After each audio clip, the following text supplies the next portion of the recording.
Fox Sports. We are Baltimore. We are St. Louis.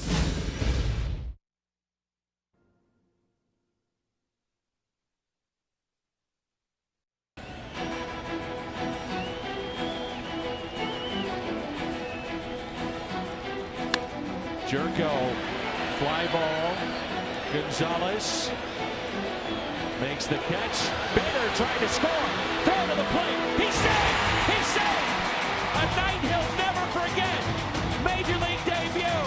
And scores the game-winning run. Bader testing Gonzalez, and the Cardinals walk it off.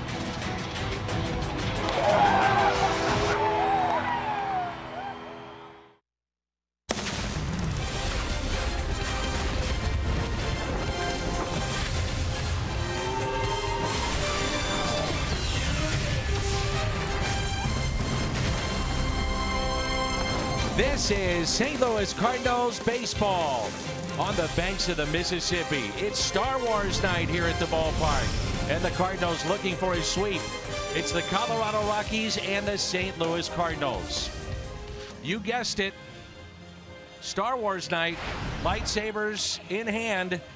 That's Jim Edmonds, the Cardinals Hall of Famer. I'm Dan McLaughlin. Jim Hayes is with us. I never thought I'd be talking about lightsabers with Jim Edmonds, but hey, here we are. Pretty good play last night for the Cardinals to win it. Really exciting win. Got a new kid up in the big leagues, uses his speed, and a really shallow fly ball to a really good player, Carlos Gonzalez. Expected him to make a good play out of this, but Harrison Bader's speed was a little too much for him last night, and off we walked. We got to walk it off and have a little fun. The great speed of Bader paying off for the Cardinals as they take game 2 in his Major League debut. He's back in the lineup here tonight. Should be a lot of fun. Carlos Martinez is on the mound. We've got lightsabers. It's Star Wars night. Does it get any better? Oh, I don't think so. Baseball coming up.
Familiar spot of third base again tonight.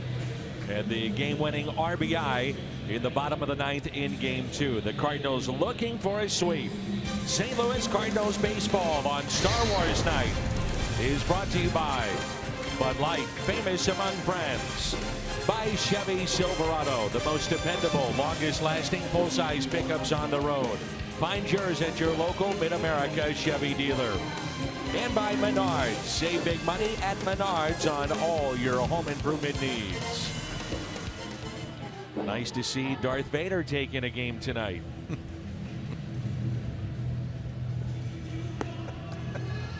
You don't know what to say.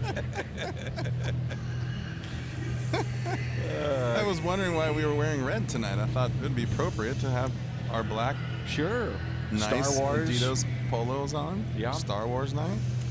The Hyundai pitch arsenal on Carlos Martinez, looking for his first win since June 16th.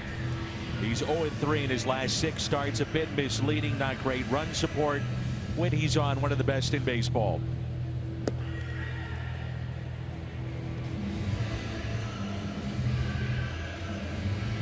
Charlie Blackmon will lead it off for the Colorado Rockies. DJ LeMahieu and Nolan Arenado. Gerardo Parra, Mark Reynolds, Carlos Gonzalez, Trevor Story, home run last night. Ryan Hannigan, the catcher, batting 8th, and Jeff Hoffman, the pitcher, batting 9th. Around the Horn is presented by Dobbs Tire and Auto Centers. Pham, Bader, and Grichuk in the outfield. Jerko, DeYoung, Wong, and Carpenter on the infield, and Yadier Molina is behind the plate. We were impressed with that young man, in particular with his speed. I mean, that's something that is going to be talked about a lot the rest of this year if he gets a chance to play. And something about that dynamic in the game of speed, it's just, it does so much for you on both sides of the ball, and you just can't be overrated. Here's a 1-0 and a strike to Charlie Blackmon. Martinez, a no decision against the Cubs on Friday. 3 runs, 2 of those were earned, 6 innings, an eventual 11-4 win. That's popped foul and out of play. It has cooled off dramatically here in St. Louis as the sun was shining brightly midday. Temperatures near 100. We have rain coming in later tonight and tomorrow, so temperatures have cooled off a bit. Just as soon as Darth Vader showed up, the weather cooled down. Sure did. The clouds rolled in. Strikeout to start the night for Carlos Martinez. Always a good slider. Yeah, and this is what makes him so good. That fastball, you know, is going to be up there if you're a hitter close to 100 miles an hour, and it's really hard to be looking for anything other than the fastball, and he breaks off a good slider, good breaking ball. It's really tough to put the ball in play. Well, good luck to the right-handed batters tonight against Carlos Martinez.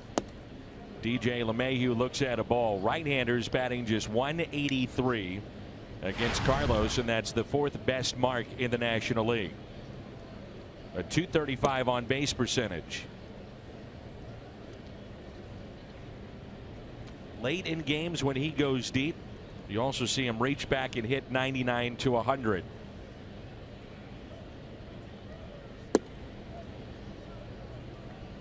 The slider's such a terrific pitch. Most strikeouts with that slider, 4th most in baseball. Archer, Sale, Scherzer, and then Martinez. You played baseball back in the day, and we've all been around the ballpark. Amazing to talk about a guy who throws 100 miles an hour and has that many strikeouts on sliders. Yes. You got to gear up for the fastball, and then all of a sudden drops off the table with that slider. And it's a 1-out walk. And it brings in Nolan Arenado. The slider has really been something that it's been of a struggle for Arenado in this series, as the Cardinals have pitched him to the outer half, and a lot of sliders dropping away and out of the strike zone. And we talked about this last night, and sometimes in advanced scouting, you'll see a team pitch a guy ahead of you inside a lot and start to get him to pull off, and you can reap the benefits from that, watching him go into a little bit of a slump and then going away from him. And it does look like he's just opening up just a little bit, and he's losing that swing that I think that you can, you know, at home he knows he can hit the ball out of the ballpark all over the place, and maybe sometimes when you do go on the road you struggle a little bit and get into pull mode. He's 1 for 8 in this series. Arenado, Blackmon, first and second in baseball in extra base hits. Last time that two teammates finished 1 and 2 in extra base hits was all the way back in 1984. Tony Armas and Dwight Evans. Prior to that, you have to go back to 1926. A couple of pretty good players, Lou Gehrig and Babe Ruth, 1 and 2 in extra base hits, so it gives you an idea. That doesn't happen very often. You know, we don't get a chance to see him swing the bat a lot or play a lot, but you can just see he's a little off, just a little off balance, and hopefully just for one more night he'll stay that way. This will be the slider, and the 0-2 pitch to Arenado. Out to deep left field, and it's 2-0 Colorado. He hung it. Arenado with home run number 23 as he drives in his 87th and 88th this year. That leads all of Major League Baseball.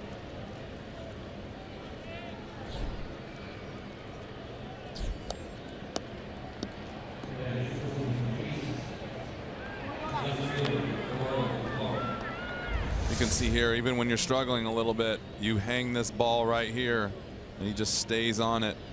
That's the other thing too. When you pitch a guy, it doesn't matter if you're struggling or not. You're still in the big leagues. If you pitch a guy enough away, he's going to start diving eventually. And then if you hang something soft, he's already diving, and all he has to do is finish his swing. So good and bad, 1 for 8 for a while, but now you hang a slider and now Martinez pays. Carlos now is allowed 12 first inning runs, 10 of which have come via the home run.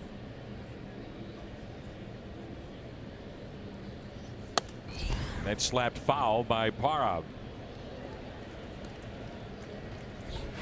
Arenado now 23 home runs, and he's first in baseball in RBIs with 88.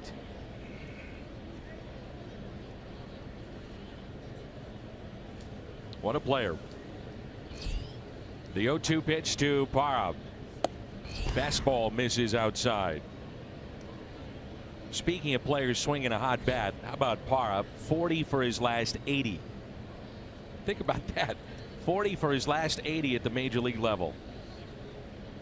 That's the thing. If you look at this lineup, that's not Larry Walker and Dante Bichette and Galarraga and Castilla. But if you look at their numbers as a whole, as a team, their scoring runs, all of them are doing well, especially the top of the lineup.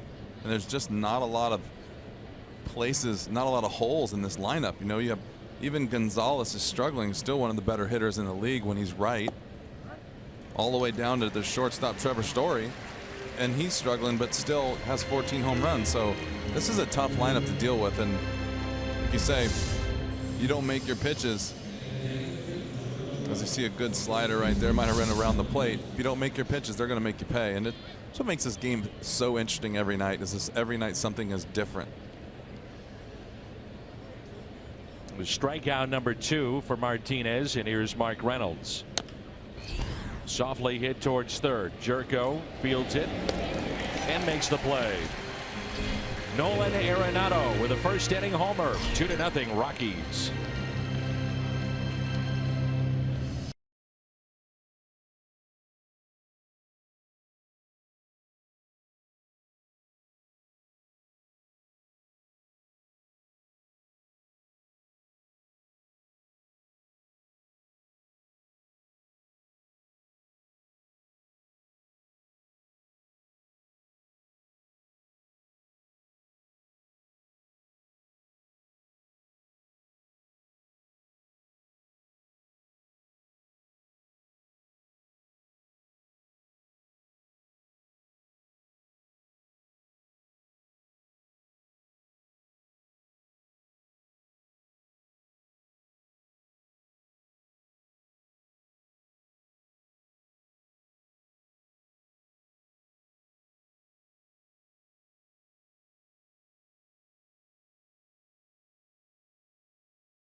former Blue Jay, was part of the Troy Tulowitzki deal, and he's getting loose with Ryan Hannigan catching his warm-up tosses.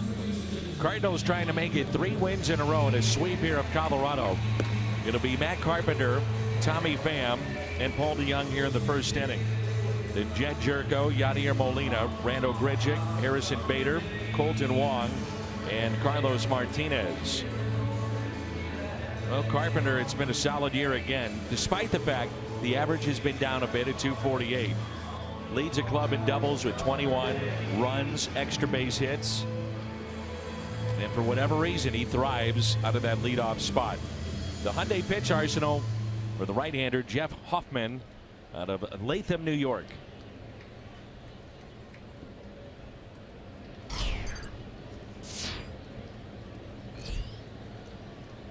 And the first pitch to Carpenter is a strike.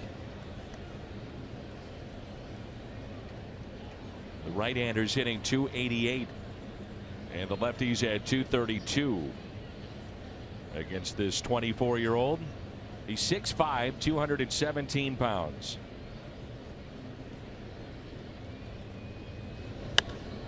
Carpenter pops it up on the infield. Trevor Story makes the catch. The defense for the Rockies, second fewest errors committed in the National League. Parra in left, Blackman in center, Cargo is in right. Arenado, Story, LeMahieu, Reynolds on the infield. Hannigan is behind the plate. Here's Tommy Pham, 27 hits now in the month of July. That's the most he's ever had in a month in the big leagues. I know you had the chance to visit at length with Tommy down in the clubhouse. Yeah, he had a lot of good things to say about what he's going through and had a lot of questions for him, and contributed a lot of his success right now to just getting his eyes fixed, which I knew about, but shocked me that that was his only thing that he really wanted to talk about. Was he knew he had the ability. It was always there. Things have always been a problem for him, but he would go up and down with the level of contacts that he was wearing, and some days he would, or at some point he got it right, and then his eyes changed a little bit. He had surgery and he got contacts again, and then they weren't right, and he didn't realize it until started playing, and then it was all of a sudden too late. And he said during this year he was here in St. Louis, and he had another doctor here that helped him, and they worked through it and got them right, and he couldn't believe the difference.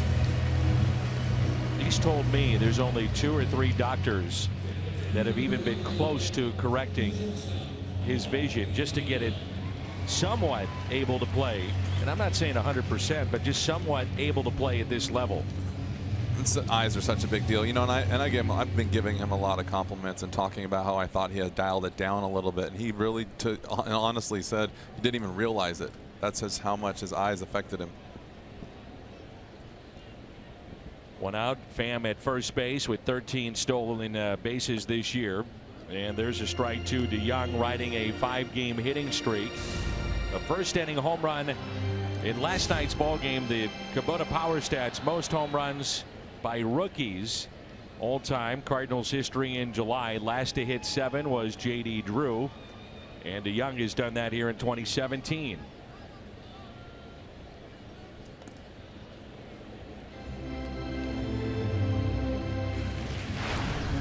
He's also the first Cardinal, rookie or not, to have RBIs in 5 straight. It's been an incredible year for the young man. He's been doing a really good job since he got called up. You don't even realize how young and how inexperienced he really is. Here's the 0-1 pitch. Well, let's talk about this scenario. 6'5" on the mound, big guy, could be a little long to the plate. We haven't seen him all that much early in a game, and the best base stealer statistically for the Cardinals at first, Tommy Pham with 13. See if they want to do a little running here. And I'm sure they have the times obviously on him, and it's something that everyone knows about, so we'll take a look and just see how they play it.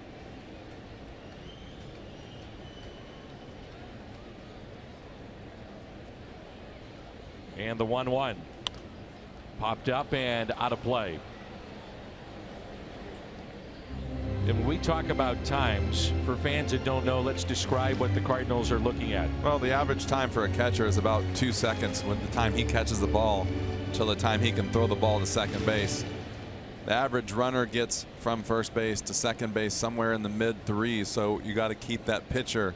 Usually the 1.2 to 1.3 mark is kind of the benchmark, where below you don't run, above you definitely run. And that's from when he starts? When he starts, as soon as he breaks his motion to come to the plate. And that's where we're going. Most catchers are pretty close. Obviously some throw better than others, but most catchers are pretty close in that same range. Really what you're trying to do is steal off the pitcher. So once he comes set, they'll time it from his first movement until the ball actually hits the glove of the catcher. He is leaning towards second base, not running. A check swing. And what you said is, because he is so tall, you can see he's kind of slide stepping right there. And that's to a little bit of a disadvantage, and he's still in the middle of the 1-2 range. So anytime he picks up his leg and goes normal leg kick, he's going to be a guy who's in the 1-4s and can be run on, and that's a big key. So, you know, sometimes you have to start running, and if he slide steps, you stop. If he picks up his leg all the way, you keep on going. The 2-2 pitch. DeYoung hammers it, but foul. Hanging breaking ball. I look over at my partner. Whoa, rolling his eyes a little bit. Ball was up in the zone, hung and smashed.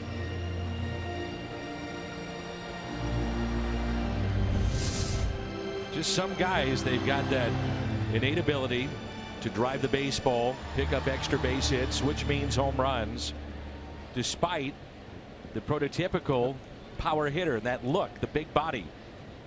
And that's DeYoung. The 2-2 in the air, deep right, track, walk, gone. Tie game, opposite field home run. Paul DeYoung, number 14. The guy has been incredible.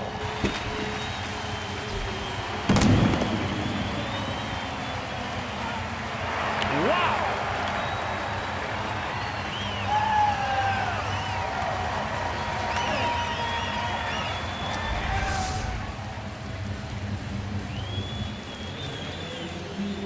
You take a look at that swing. That's it's a really good shot of a good swing, and a guy who's got power, who doesn't have to pull the ball to hit home runs, and all he has to do is stay behind it.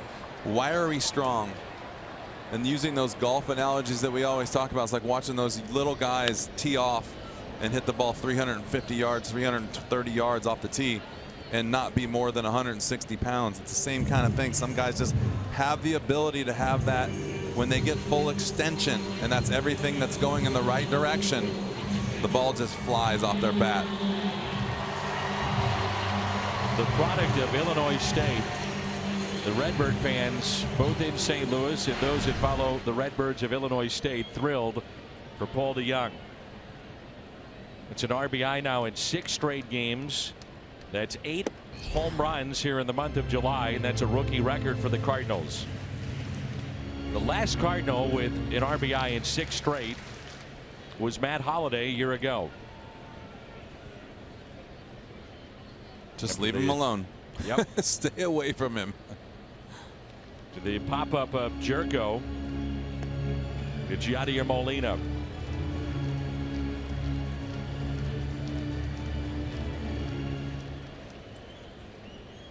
If not for Cody Bellinger, even in limited time, Paul DeYoung would be edging closer to the National League Rookie of the Year. He's tied for 3rd in average, came in at .292. He's 5th among rookies in home runs. That's on the rise. He's in the top 10 in RBIs, but he's done it in half amount of the time of the other rookies that have been called up from day one. And what's he been up here for? How many days now? It's been a month, a little bit more than a month.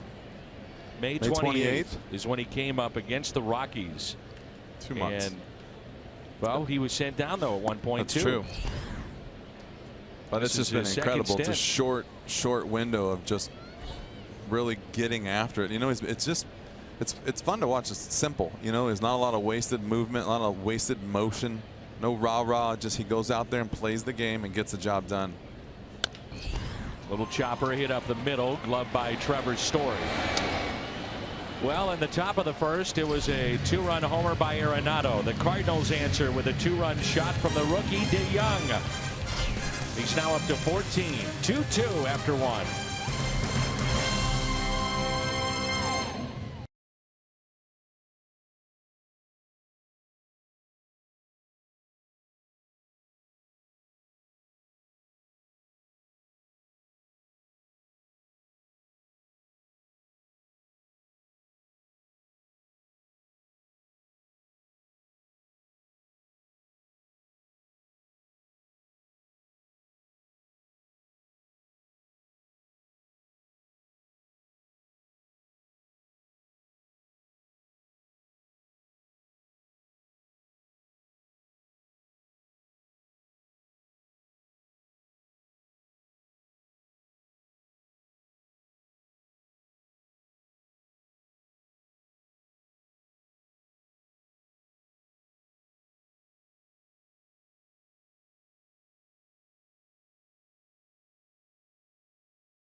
We're tied 2-2. Top of the second. Let's check in with Jim.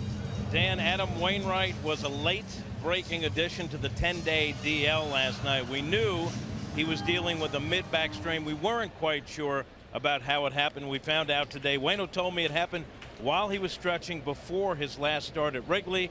He said, I was warm, I was stretching, and it sort of felt like a cramping sensation. Wasn't terrible, it was manageable. And as you know, Wainwright actually pitched very well, 7 2/3, a 2-run ball. He told me sometimes a little something happens. You get the flu, you get a back ailment, or a little arm something that focuses you, and you end up honing in on things better. Wainwright says the back totally locked up after the game. He says he is feeling better today and expects he'll only miss that one start tomorrow night. Dan? All right, Jimmy. And so what do we expect in terms of the bullpen tonight? Mike Myers is up, and also potential starters for tomorrow. Well, tomorrow it'll be Luke Weaver starting. He's here, but he has not been activated. Mike Myers recalled today as sort of a one-day extra guy in the bullpen, so he will be available, Dan. All right, Jimmy, thanks. At the plate, Carlos Gonzalez.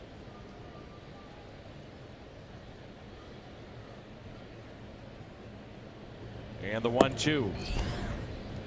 I still go back to that play last night and just shocked that Bader scored the shallow fly ball against one of the better defenders in the game in Carlos Gonzalez, and a very good arm. Yeah, that's why you take the chance, because he has to make a perfect throw. It doesn't matter how good your arm is, and you saw might have overthrown it a little bit. He kind of, I don't think he played through it as good as he could have and relied on his arm so much that he short hopped the catcher, and it's exactly how you take advantage of it. 2-2. Ground ball backhanded by Wong. Nifty play, Colton Wong. That's a dandy there.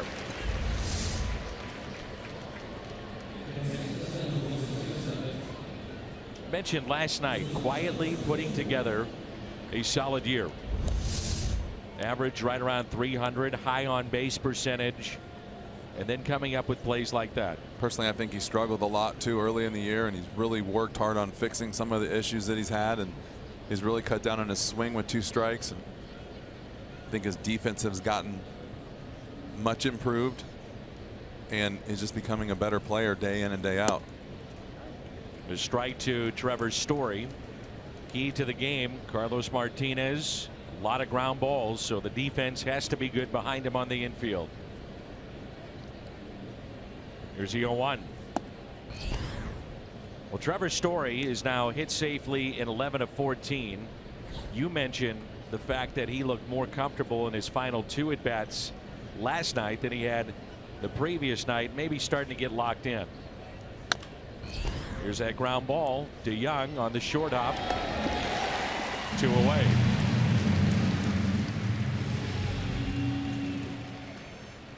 You can just see when some guys are starting to get locked in, their swing gets a little bit more aggressive, a little bit quicker. You see the ball a little bit better, and you kind of can see it slowly progressing each at bat more and more and more, and then you got to stay away from that guy all of a sudden. But when you have Carlos Martinez's stuff, you go right after guys, let them put the ball in play, ground balls, and get in and out. Here's Ryan Hannigan, the 8th place hitter, making his 23rd start of the year. Spent some time in the minor leagues. Some talk that the Rockies looking at Jonathan Lucroy potentially. Add depth to their catching situation. Martinez, you may recall, back on May 26th, started against Bud Black and the Rockies. He went 7 1/3. It was actually a very good game. Score did not indicate that Cardinals would lose it 10-0, but Martinez did pitch into the 8th. Coming up, the rookie Harrison Bader made his debut last night. Scored the winning run. He's coming up when we come back.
BJC Healthcare Difference Maker. We were talking about this before the game. The Rockies, the rookies, 34 wins through 100 games. And you think about in a pennant race, things tighten up, get stressful.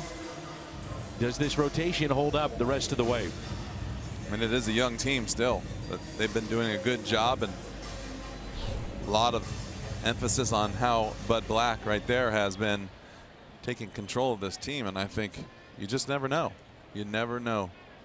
Like I said the other night, it doesn't matter if you don't pull up sometimes your best player. You pull up the player that can handle the situation. And so maybe he's got a group of guys that he thinks it can manage an entire season and get into the postseason. Here's Randal Grichuk. Home run in 6 of his past 9 games. Had the shot there of Bud Black. You played for him briefly in San Diego, knew him in Anaheim. Many believe the perfect fit right now for the Rockies. Just so mellow. He really is just mellow, easy, straight to the point. Let the guys go out and play. Doesn't make it too hard. Anytime you talk about the Rockies, it's always about, for offensive players, the splits, home and road, and then how do you pitch in Coors Field? Well, maybe a former pitcher is the right guy to manage the club. This year the splits with Blackman have been glaring, home and road. Just missed. 2-2. He's a free agent to be. That's Cargo in right field. Missouri Lottery Fox Tracks.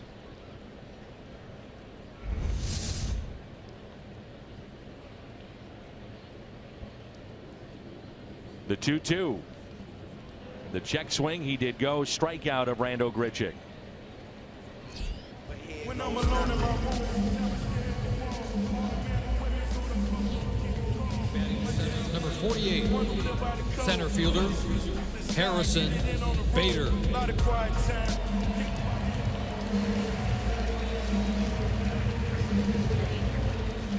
Nice round of applause for the rookie in center again tonight. The double in left late in the game of game 2, his first major league hit, and scored the game-winning run. Not to be overlooked, by the way, in that inning was Greg Garcia and a sacrifice bunt. The little things that happened in that game last night and late paid off for the Cardinals. It's a beautiful game when it all comes together, isn't it? Oh, man. Double, move him over and get him in.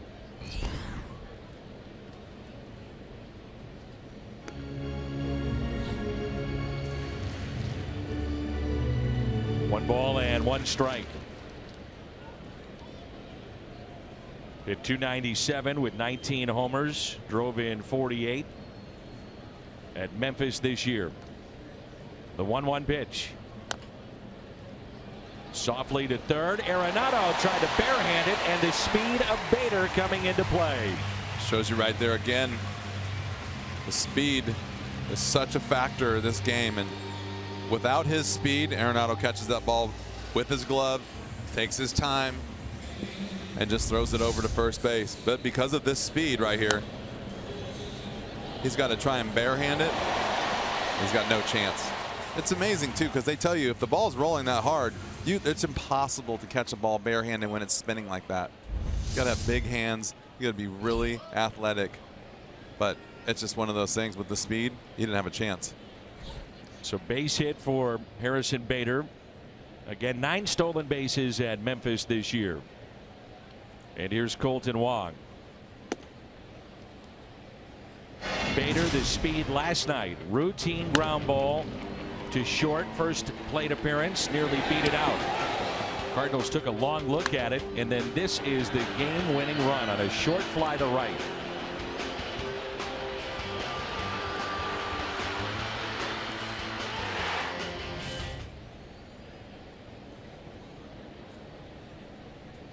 What has been a, at times, long year for the Cardinals, hovering around 500.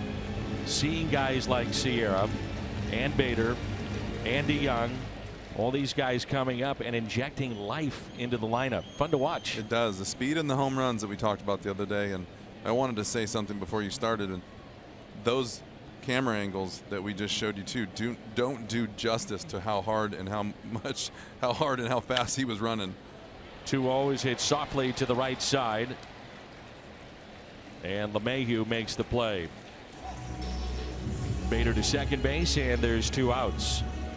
MLB.com at bat, your #1 mobile app for live Cardinals baseball. Stay connected with a fully customizable experience. Get Cardinal home screen icons, app features, as well as game day. Download it now. MLB.com at bat today.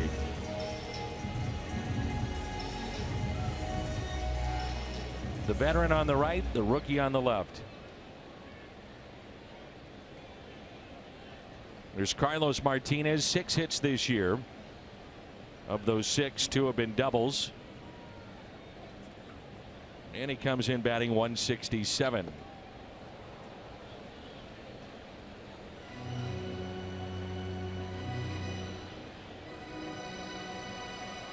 Darth Vader is at second base. That's it. That's the only time I'm doing it. Had to do it at Star Wars night. Get off my back.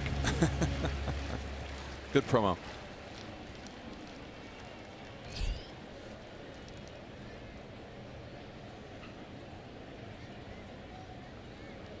Outfield shallow, the 0-1.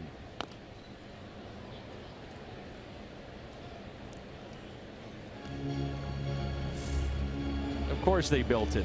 Why wouldn't they? It's Star Wars night. Oh my gosh. There we go. I'm sure we'll see Chubowski make an appearance at some point tonight. Isn't he at home tonight watching the game on TV? He is. Backhanded by Story, and he makes the play. Cardinals strand a runner. Base hit by Bader. His second in the big leagues, and it's 2-2.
With the fastball, then look at the difference with the slider, and Carlos Martinez in the top 5 of that category. This is why, one of the many reasons why he's so good. I think the velocity in the fastball is amazing, and the hard thing is to keep the consistency with the slider, and you can see the good slider for the strikeout. Some would say a bad slider for the home run, but if you look at it, it's at the bottom of the zone. And like I said, sometimes it isn't the pitch, it's what's led up to the pitch. And you pitch a guy like Arenado away, he's going to make an adjustment, and then you make a slider, or you make the pitch with the slider that's not perfect, and you got him diving out over the plate and then hammers it. Arenado a 2-run homer, DeYoung with a 2-run shot. Only Albert Pujols hit more home runs in his first 49 major league games than Paul DeYoung. That's as a Cardinal in Redbird history. Here's Jeff Hoffman hitting 115. Fastball and a strike.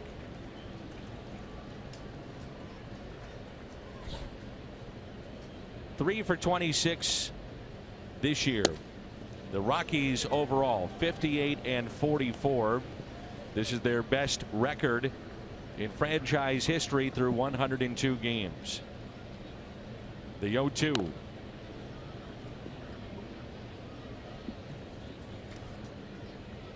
Now there was the bad slider.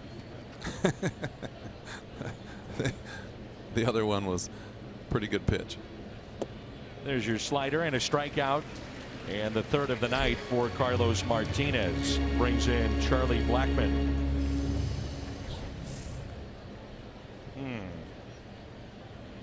I don't think Charlie's going to like that. I can't believe that Jim Edmonds told them in the truck to put that up. Charlie, that's all on Jim. You know it.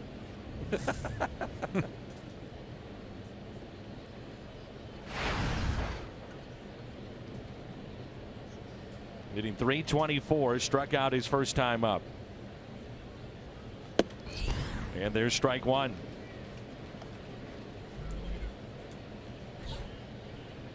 Rockies have really struggled at Busch Stadium. That's Busch Stadium 3, which opened up back in 2006.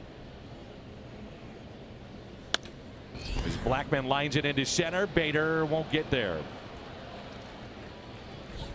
They're 12-30 all time at this ballpark, the Rockies. They've dropped 21 of their last 26.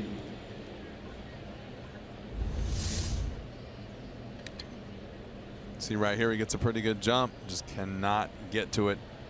Got to give him a little respect because of the power.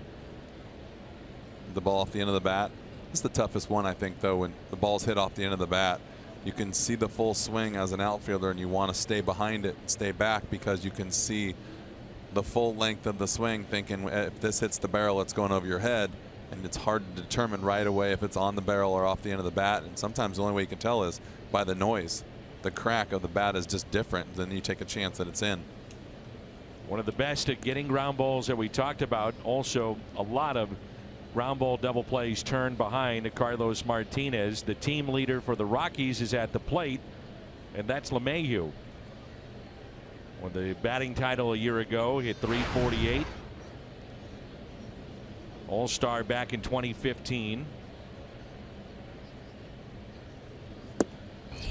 And looks at a pitch a little bit low. He was a second-round pick back in 2009. And then a trade that really just flew under the radar, acquired by Colorado from the Cubs. They also got Tyler Colvin in that deal for third baseman Ian Stewart. And he hits it down the right field line, slicing. It's fair. Grichuk had a glove on it, off the sidewall. He's throwing to second base, and he's safe. Throw looked to beat him, but no argument from DeYoung. The Cardinals certainly will take a look.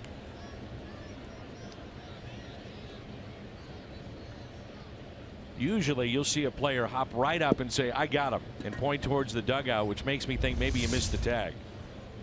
Well, I think when he's running here, and then this throw, everything's happening at once.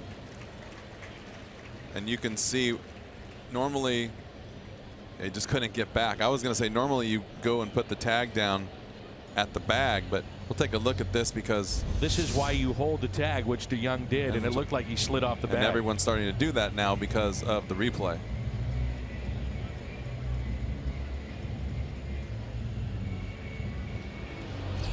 As they're showing it, but I was saying from this angle up here, you see a lot of guys that have throws that are offline that they'll just grab the ball and tag the bag, knowing or thinking that he's going to slide straight into the bag.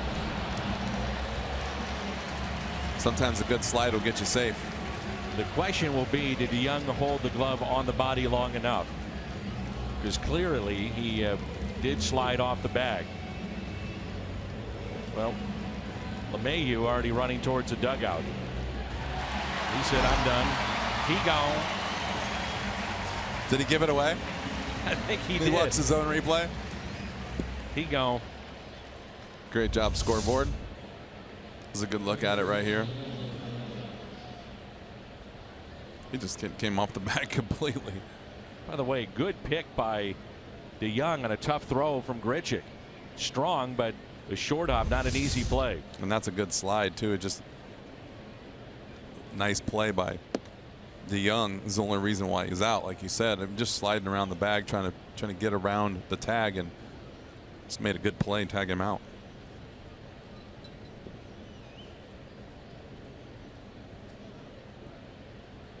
There's Nolan Arenado, two-run homer, first time up. Hitting .382 in the month of July. And this year with runners in scoring position, .418. The 2-0 pitch. A little bit low. 3-0.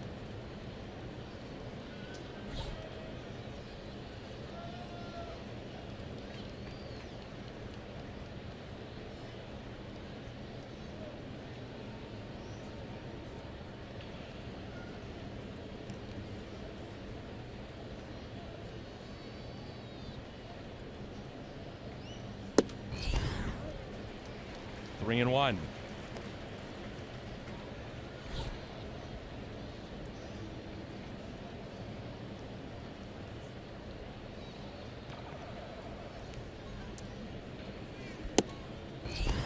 High strike.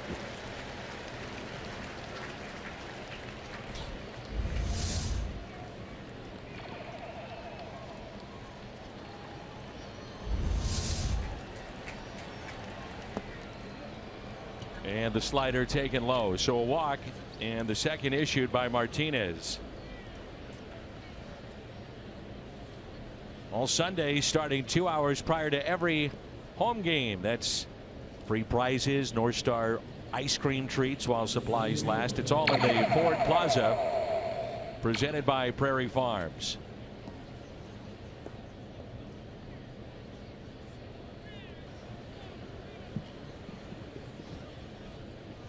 Here's Parra with runners at first and third.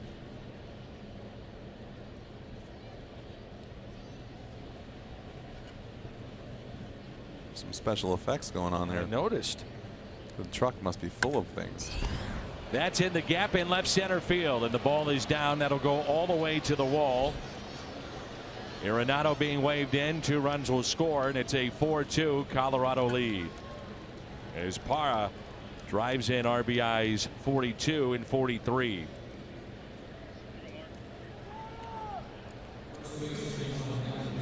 Tony, this team is no joke. This offensively power. It's like everybody in the lineup has something going for them. And guys they got home runs, average. They got a guy who's as good as anyone who's struggling in the 6 hole. Shortstop with 14 home runs in the 7 hole. I mean, you got to pay attention, and it's a grind for a pitcher. Well, I look at it as it's just length in the lineup.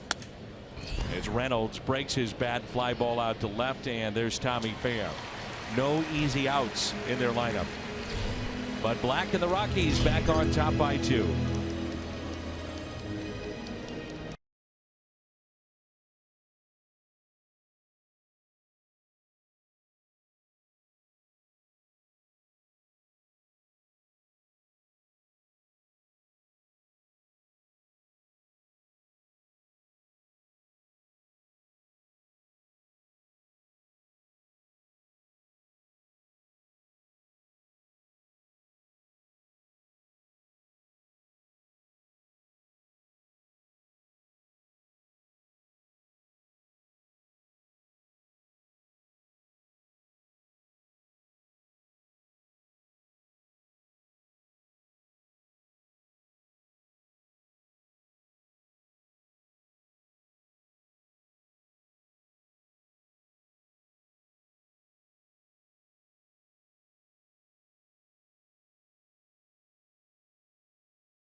That is Nolan Arenado, third baseman of the Rockies. Kia in the driver's seat. Most Gold Gloves all time by third baseman Arenado. Just getting started. Mike Schmidt atop that list with 10. Then Scott Rowland, the hot corner. Scott Rowland. That was a division clinching catch. Arenado, first game of this series. What a play that was. Took a hit and an RBI away from Colton Wong. There's certain players in the game today that are worth the price of admission, and that's one of them. Watch him play deep. I think I read somewhere too. I mean, consecutive Gold Gloves, obviously, since he's entered the league, but maybe the first rookie third baseman to ever win a Gold Glove. That's correct. So much information out on him right now. I'm starting to, like, days are starting to run together, and facts and stats, and it's just amazing the things he's done in his brief career.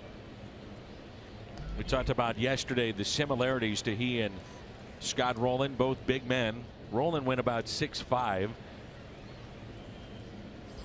But Scott had that big wide base. Remember how he would spread out and not walk into the pitch, where Arenado, you'll see him at times walk into the pitch. Different ways to get it done. As long as you get it done. Inside corner, and it's 1-2. Carpenter popped out his first time up. Tell you what, you watch those highlights of Scott Rowland and makes you appreciate him that much more, seeing how much bigger he is than a guy like Nolan, and just never ever messed up anything. I mean, he was on the ball all the time. I think it would have been interesting to see Rowland play in this era, not like he's that far removed, but at the tail end of his career is when you started to see shifts, and that would involve the third baseman going to the right side, and then, you know, just some of the plays to see even more of the range that he would have. Third base, reactionary spot with a shift, a little bit more time to maybe make some of those dramatic plays. He'd be playing shortstop right now, and yeah, he wouldn't lose a beat.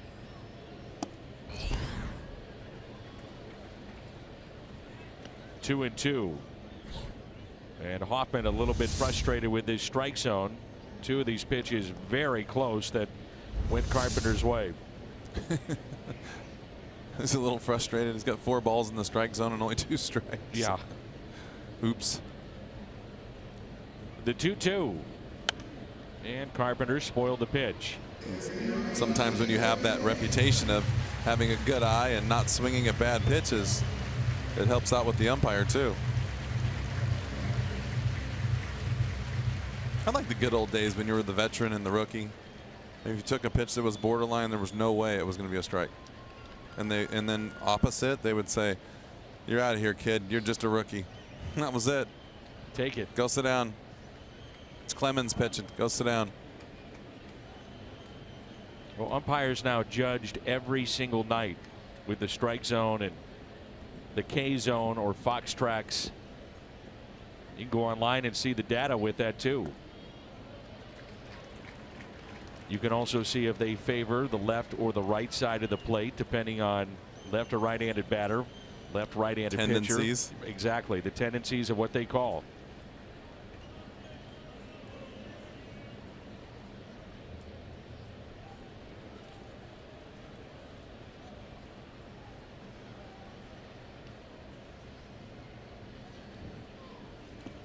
Good at bat by Carpenter, and it's a leadoff walk. Jeff Hoffman he's got to be frustrated. He made some pretty good pitches, didn't go his way, and now you got to deal with Tommy Pham and runner at first. Tommy Pham since June 26th. It's been a great run. 362, the high on base percentage, hitting for power. Tommy Pham in the second spot in the lineup. So 2 walks issued by Hoffman. One of those was to Tommy Pham.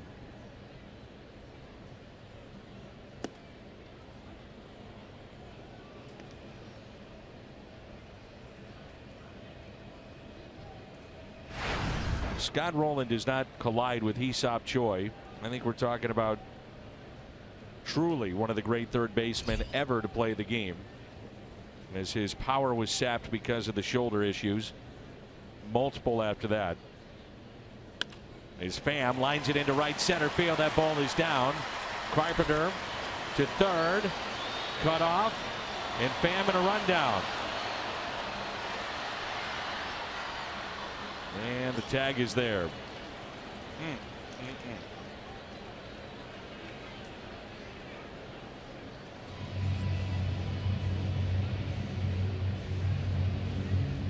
You know, I don't really mind that too much. I know you don't like running into outs here, but I think what I was reading is what he was reading, and I think at the beginning of that play, I think Charlie Blackmon overthrew that ball, and it looked like the trajectory of the ball was going to go over the shortstop head, and it had nothing on it, and the initial read was to keep on going.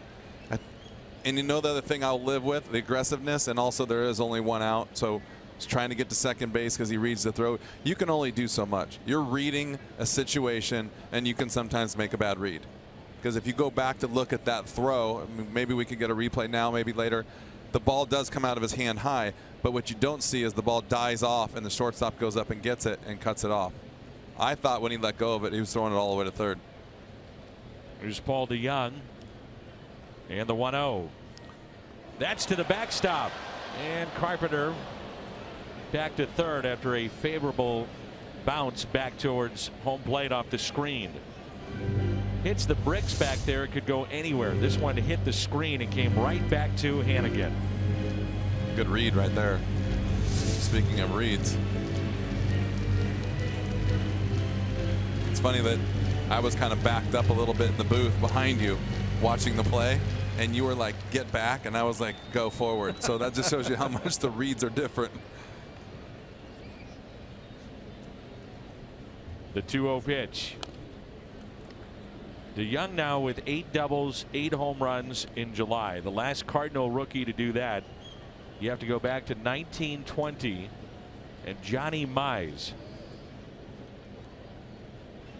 And the Cardinals and Mike Matheny may have found themselves a number 3 hitter. They've been searching for this all year, and right now it's Paul DeJong. This being the 3rd game that he's in the 3rd spot. Prior to that, the 22 games prior to that, they had 1 home run out of that 3rd spot in the lineup. The 2-1 pitch. Kept in front by Hannigan. Very fine play.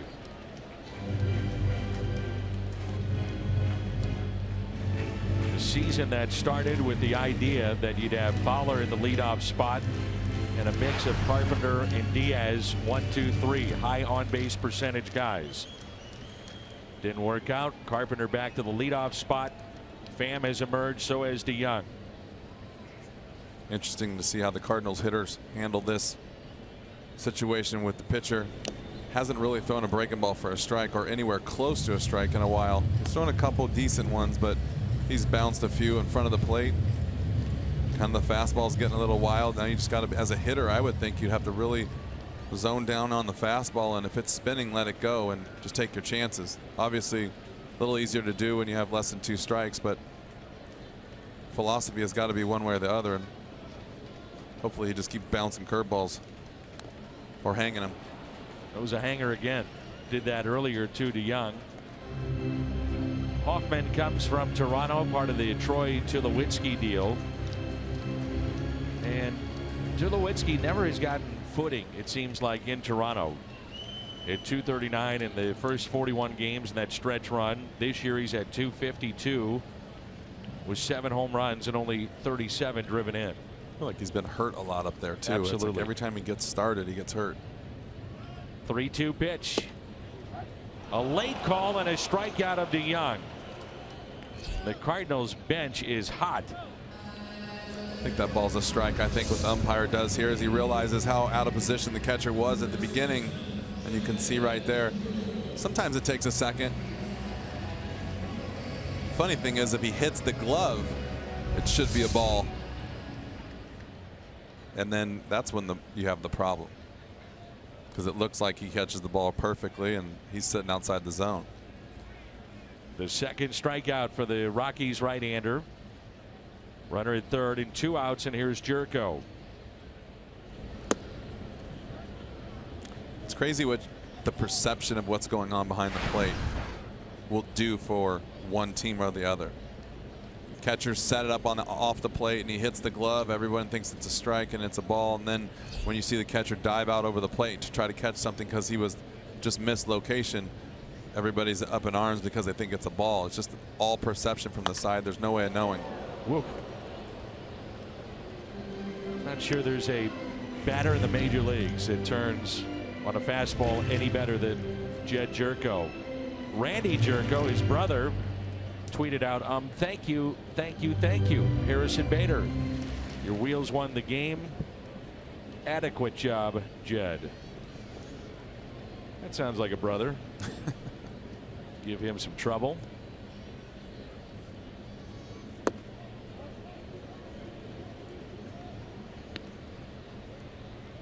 One ball and 2 strikes with 2 outs and a runner at third.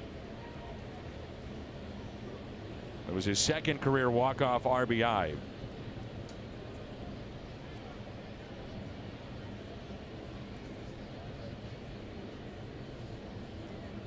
Here's a 1-2. Well, Jerko, since last year's All-Star break, 37 home runs.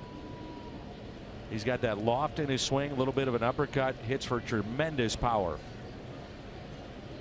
Stays inside the ball, stays on it, gets the barrel through the zone.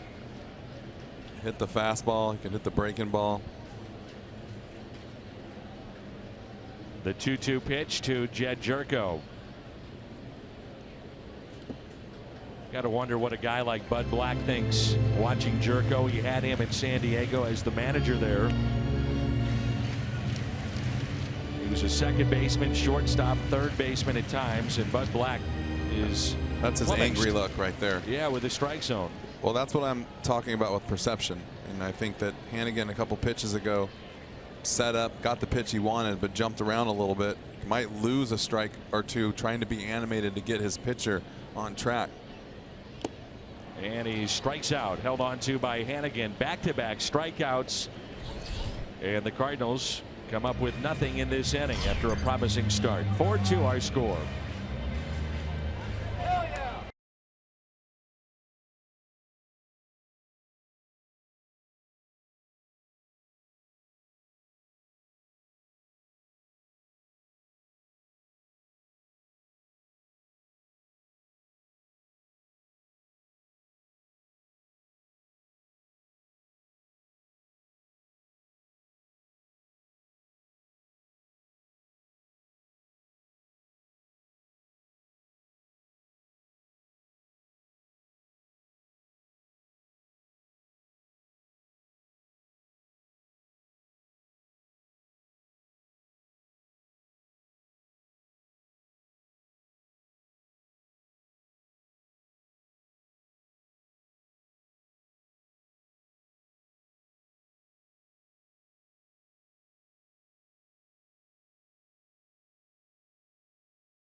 His second big league game, and let's check in with Jim Hayes. Yeah, I think it's worth mentioning again, quite a major league debut for Harrison Bader last night. We had Bader on the pregame show to talk about that double, his first major league hit and scoring the game-winning run.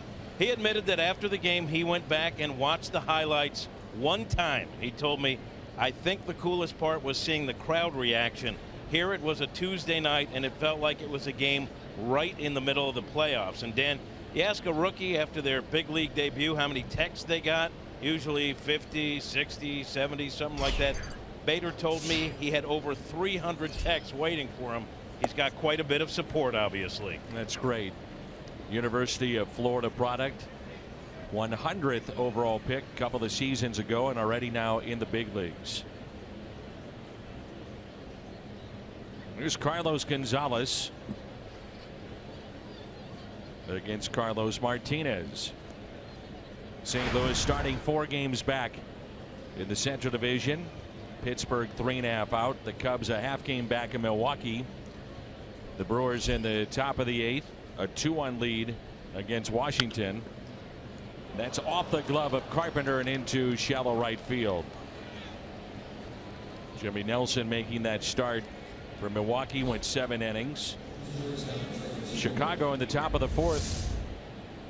It's the Cubs and White Sox. Jake Arrieta against James Shields. Arrieta no hits through 3. Yankees defeated Cincinnati earlier today. As Homer Bailey, for the first time in 3 years, pitching into the 7th, took the loss. He's now 2-5. Been a tough year for the Reds.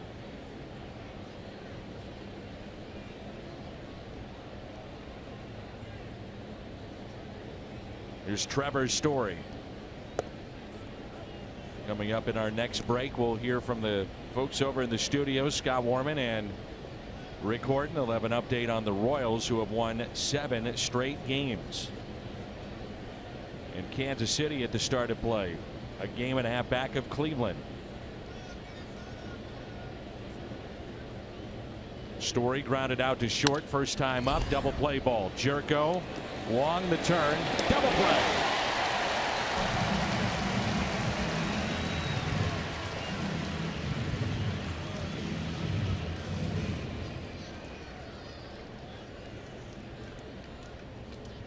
It's 6 ground ball outs for Carlos Martinez tonight. Just a nice, easy 5, 4, 3. Thought that was going to be a tougher play. Jed did a good job on that ball. Ball was hit. Crazy with those top spin balls, bounce right up to you, or sometimes they eat you up.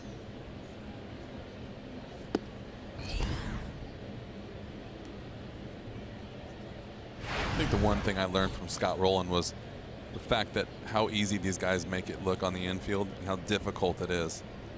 And I always said to him all the time, how was that play? You know, it would always be the running joke. How was that play? He goes, I didn't think I was going to catch it. Or I thought it was going to eat me up. But you go after it. You put your head down, your glove down, and do everything you're taught. And it's amazing what people think of as the game is actually going on and we're watching it going, oh, they're making it look easy. Not easy The at game all. is not easy. 1 ball and 2 strikes on Ryan Hanigan. Martinez picks up the strikeout, number 4 tonight. It's a 4-2 Rockies lead.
Baseball on Fox Sports Midwest is brought to you by your local St. Louis area Volkswagen dealers.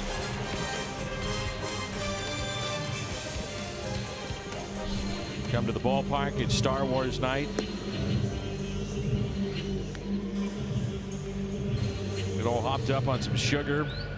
Then you got to start dancing. Oh, yeah, right on cue.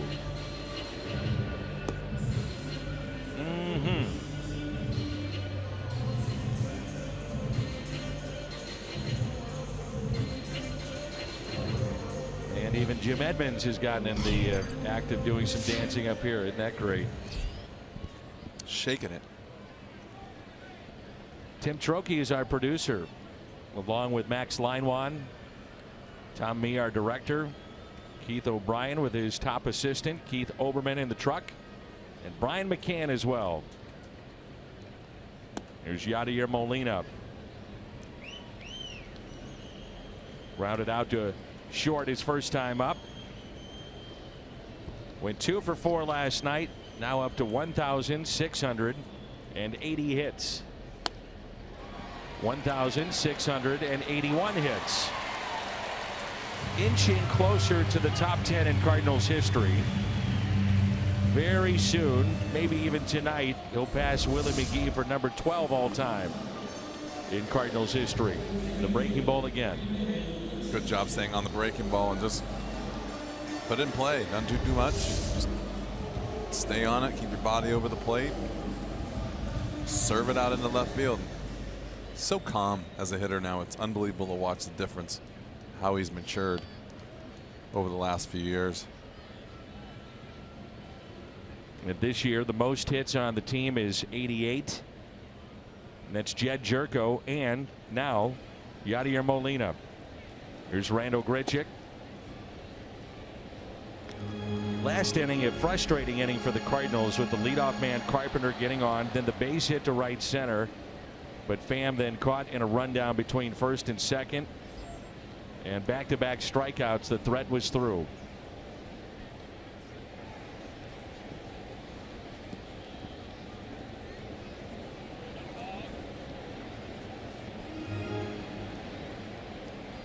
Two balls and no strikes.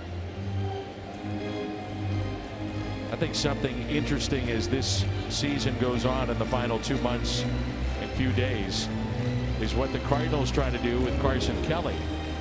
And Mike Matheny was out here early yesterday working with Carson on throws to second base, but trying to keep him sharp. I mean, Molina plays every single night.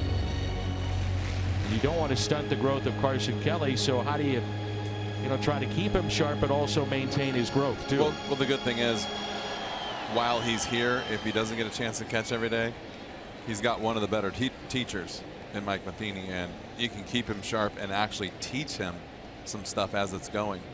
You can learn a lot from watching at this level, and then especially with having a guy like Molina and a guy like Mike. This is one level that I would say you would love to see your guys play, but when you have a guy like Yadier Molina, you either have to bring him up and he's going to be your second guy, or you have to trade him and move on. And either way, you want to teach him and brighten his future. 2 balls and 2 strikes.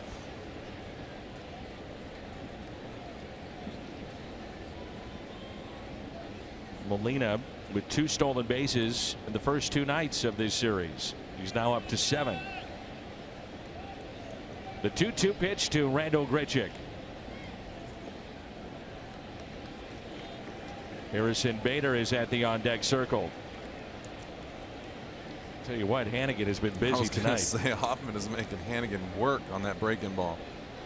Does not have a good feel for it tonight.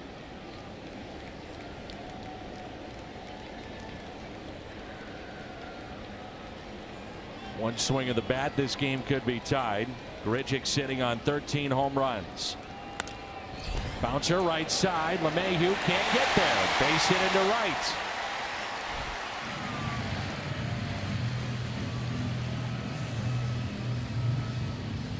So the first 2 have reached, and it brings in Bader.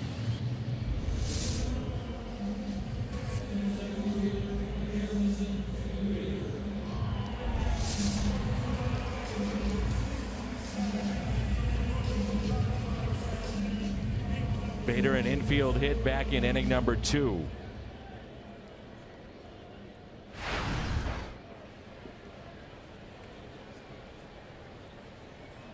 When you hustle like he does, And I've been told in Memphis, when you watch him play, it's every single time he's out there, he's running full speed.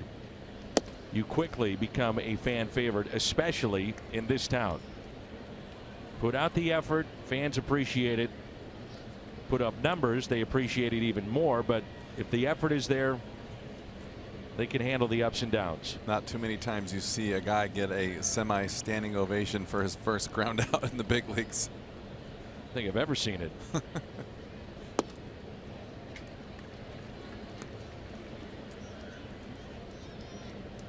And the call-ups of the Cardinals have produced, now with 15 home runs, batting nearly 300 all combined. It's been fun to watch. The 1-1. Guys like Bader, certainly DeYoung, Sierra with his great speed. Luke Voigt has had memorable moments for a St. Louis native. Alex Mejia had a big weekend home run that helped win a game. Bader last night, the double game-winning run.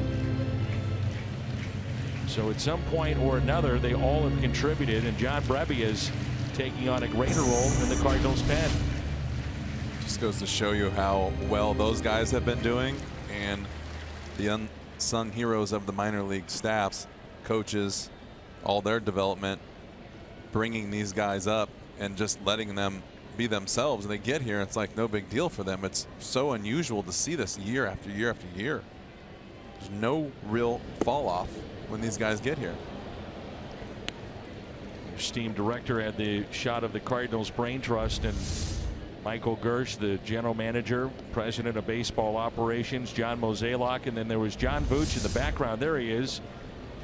And Vooch has been with the Cardinals in so many different roles and a vital piece to what happens in the front office, and in particular the minor leagues. The 2-2. Check swing. Did not go.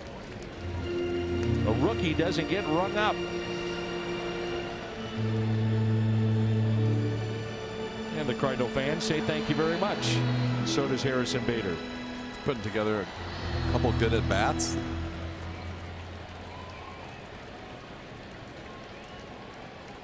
Be another good spot for a big hit for him.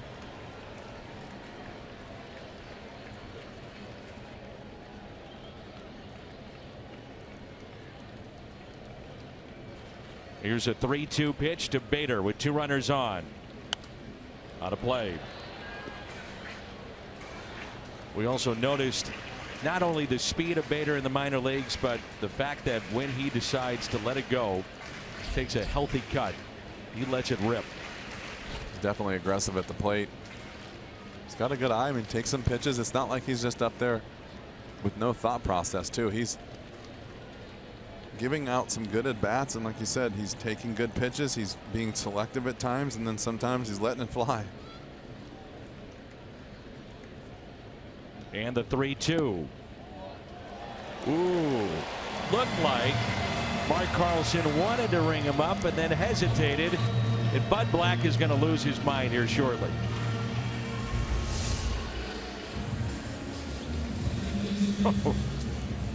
It's a big league take right there. Ooh. Bases loaded and nobody out. The minute that Bud Black comes out and argues balls and strikes, you're ejected. That's it. You cannot argue balls and strikes.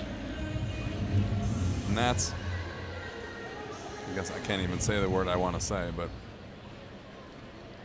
taking away all the fun, all the entertainment. Good old-fashioned argument. Yep. Nothing like a good old Earl Weaver, Lou Piniella argument. Pick up a base, throw a hat, kick dirt. Never forget the time I was watching the Mariners were playing in Cleveland, and he threw the base and kicked his hat and missed it, and Griffey had put the hat over his face. He was laughing so hard in the dugout. Bases loaded. Wong looks at strike one. The on-base percentage of Colton Wong, starting play tonight, of .393. Well, you take that. Hitting above 300.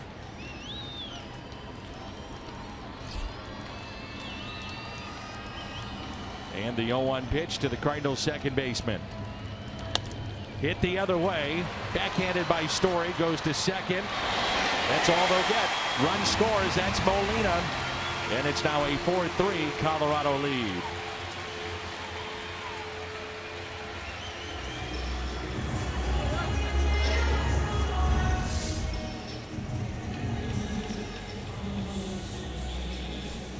I mean, we're literally seeing a different Colton Wong in the last couple of months. He's really working on contact, putting the ball in play.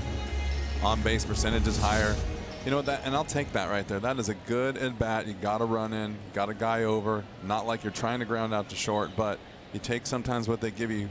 I know he'd like to have that back, but you really didn't let it fly. So.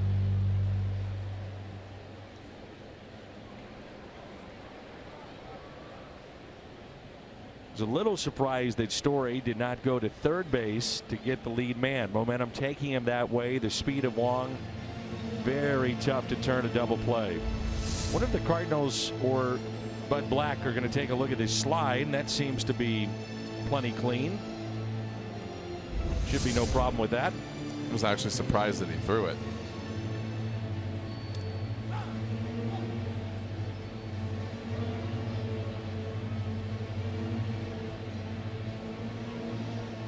Bud Black looks like he was waiting for the home plate umpire to come out, and well, we're not going to call or at least talk about the called balls and strikes, but let's have a little conversation about your strike zone. Not yet. Not yet. It's coming though. Mark it down. 8:36 here in St. Louis. Not get very excited often, but you might see it tonight. Many times the Cardinals have Martinez showing bunt, then swing. 294 his average with runners in scoring position.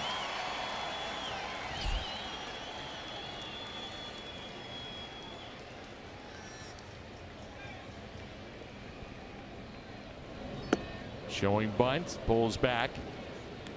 Cardinals are 4 for 18, including tonight and the other two games in this series with runners in scoring position. Remember, the number 9 hitters in this lineup have been very productive. Pitchers, pinch hitters, they've driven in 51, the same total as their number 3 hitters. Runners at first and third. Martinez showing bunt. The 1-0 pitch. There it is, swinging away. I mean, I think that's a good idea, having Carlos trying to move the runner over with a little easy swing to right field, don't you? I do. Really easy. Oops. And didn't let it fly. Almost came out of his shoes. Mike's looking around like, what the heck was that?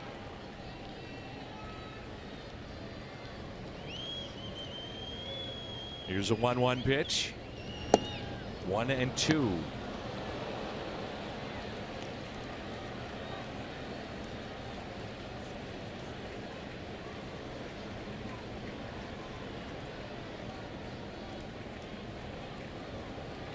Well, there's a pretty good chance that his bat is broken right now.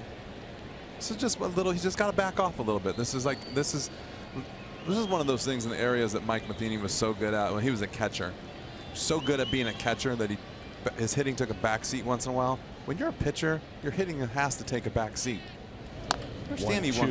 I understand he wants to be good at the plate and drive in a run, but the mentality of a pitcher is you got to be a pitcher. Just like the catcher. You really have. I mean, Mike was so good at being a catcher. It was unbelievable to watch. He knew his job was to take care of that part of the game, and whatever he could do on the offensive side was a bonus. And he was a good hitter, but he was a great catcher, and it was impressive to watch day in and day out. And that's something that some of these guys need to learn. He did get a piece of it there, and then also caught Hannigan. 1-2 the count. Remember, Yadier Molina, 2006, hit right around 220 in the regular season, exploded in the postseason, could have been the MVP. And that carried over to what we're seeing today. Hasn't looked back.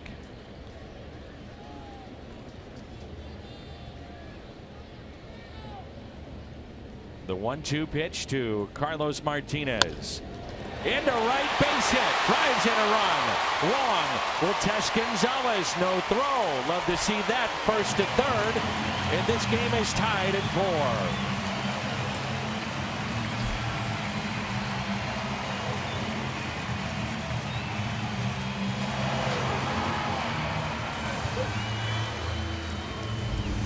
Well, I guess we know why he was upset. He knew he was going to get a hit in this at bat, and he was ready to go.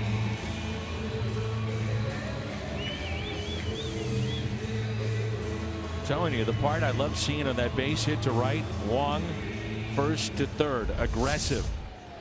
And now he stands at third with only 1 out.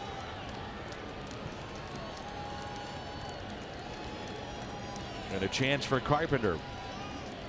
Running the bases like that is so important to keep going, keep innings moving. Absolutely. Giving opportunities to score more runs the easy way instead of making everyone get hits and work harder. And anytime you obviously get to third base with less than 2 outs, it's a definite bonus. Good rip by Carpenter, fouled back. He walked and also popped out. But you know what it also does for the guy coming up to the plate? It puts a charge into him. You make an effort like that, he's walking to the plate now saying, gosh, all I have to do is hit a fly ball and I get an RBI because of your hustle, and picks up his part of the game, and so on and so on. It's how you string crooked numbers up on the board too. Extend the inning.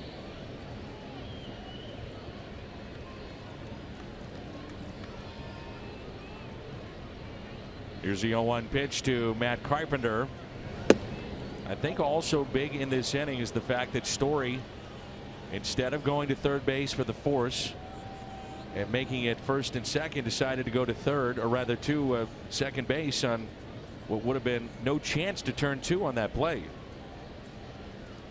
Yeah, I think you're right on that. I think sometimes guys get caught up in trying to turn that double play, and split decision can cost you.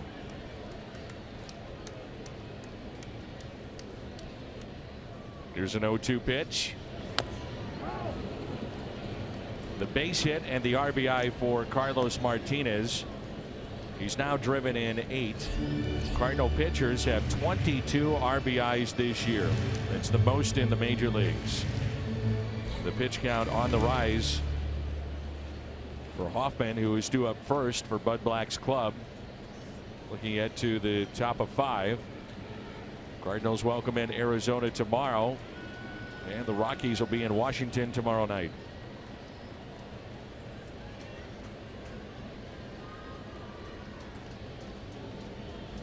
Here's the 0-2. And as we say that, activity now, right-hander starts to throw in the bullpen for the Rockies. They do not have their closer available tonight. He's on the paternity leave, expecting a baby girl tomorrow, so he's out. Tyler Chatwood was called up, and that's Scott Oberg getting loose. Here's a 1-2. Carpenter rips it into right field.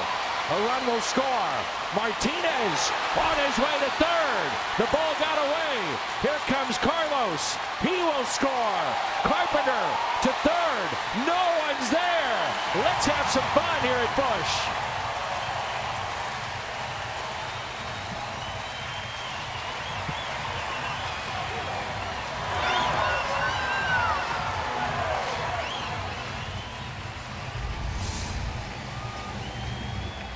Great job by Carpenter getting a breaking ball finally to hit. Martinez flying around the bases. Bad throw. If there's any more action in that one play, you run out of breath. Carlos may be out of breath. He was flying, by the way, around second base. Carlos Gonzalez went sliding for it or diving for it. He dove right over the top of it. Yeah. Trying to cut that off, and now it's Tommy Pham, a 6-4 Cardinal lead. And the infield is drawn in. Pham into center. Blackman with the catch. Here comes Carpenter. Throw to the plate. is not in time. Carpenter scores, and it's a 7-4 St. Louis lead.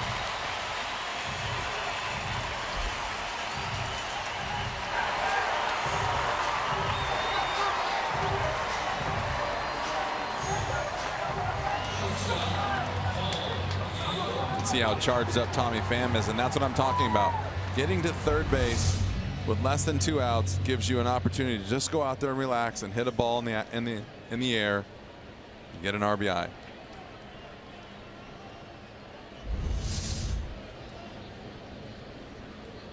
Tommy Pham drives in his 44th. Here's DeYoung, and that's to the backstop.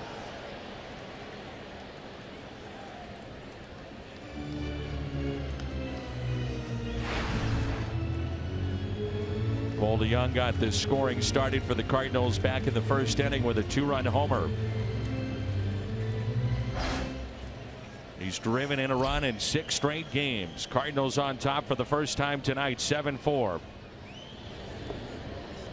1 ball and 1 strike.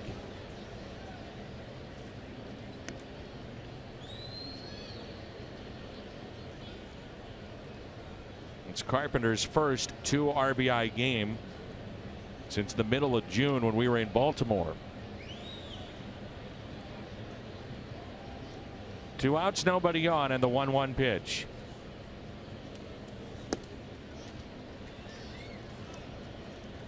Well, you get the feeling that Bud Black will go to his bullpen pinch hit potentially here for Huffman, depending on how this winds up. Again, he's due up first. You may see a lot of that Rocky bullpen tonight. The 2-1 popped up. Story calling for it and puts it away. Big inning for St. Louis. A 5-run bottom of the 4th for the Cardinals.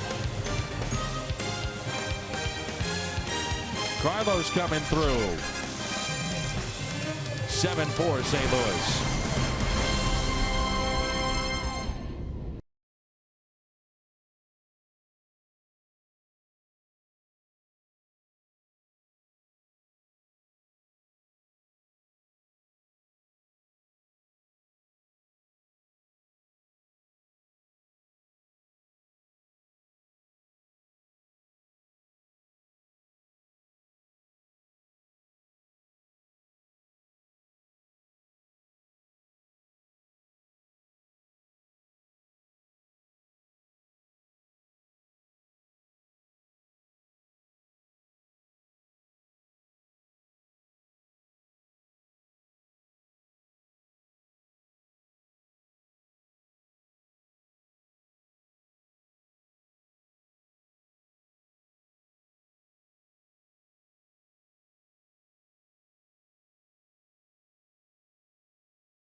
(7-4) Cardinals, a 5-run bottom of the 4th.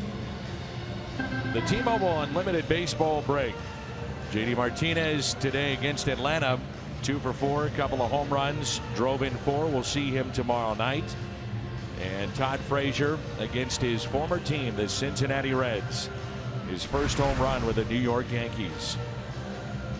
Well, it took Martinez a while to get on the mound as they let him really just catch his breath, get a glass of water, relax, And now you see the visit by Molina. Lets him take his time and get set to pitch.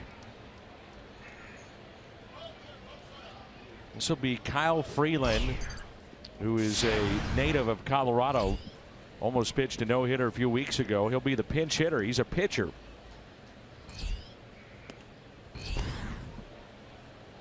They have 4 on their bench. Amarista, Walters, who is their backup catcher, Valleca, and Ian Desmond, who's nursing a sore calf. So may give you an idea of where Desmond is. And then the backup catcher, you don't want to waste him too early. Martinez has never beaten Colorado at Busch Stadium. Last start at home was back in 2015, though. 5 innings, 10 hits. Chris Russin started for the Rockies. There's a strikeout, and he's in their bullpen tonight. He actually hit a home run off of Martinez. Come off the bench as a pitcher and get a little 99 at you. Good luck. 27th annual Christian Day at the ballpark, presented by Thrivent Financial, Sunday. And this year's post-game speaker, Lance Berkman, the former Cardinals All-Star and World Series champion of 2011. For tickets or information, visit cardinals.com/Christian Day. 5 strikeouts for Carlos Martinez. Change up and a base hit into right.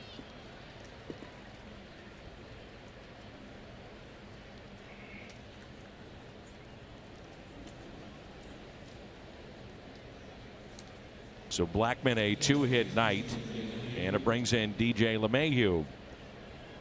Walked and scored on the 2-run homer by Arenado in the first. Had a base hit and then was caught in a rundown. On base twice tonight.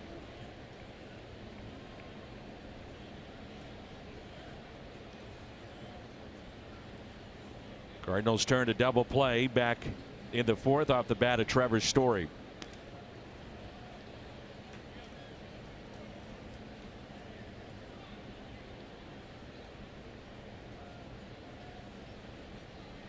It's now Charlie Blackmon's 45th multi-hit game of the year. Most in Major League Baseball. He's got 45. Jose Altuve, the outstanding second baseman of the Astros, with 38.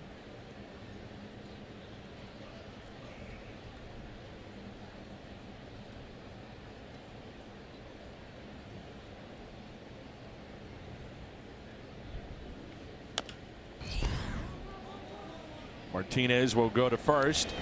Only play. LeMahieu grounds out, and there's 2 away. Sinker is nasty right there. That ball started off middle of the plate.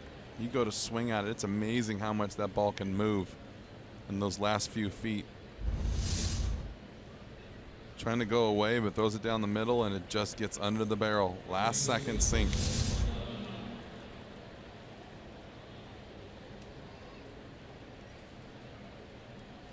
There's Nolan Arenado, a 2-run homer back in the first, and walked and scored in the third on the double by Parra.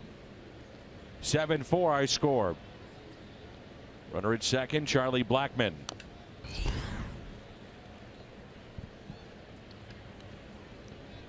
Well, the top 3 in this lineup, so good. Blackmon, LeMahieu, Arenado, and really good against Carlos Martinez.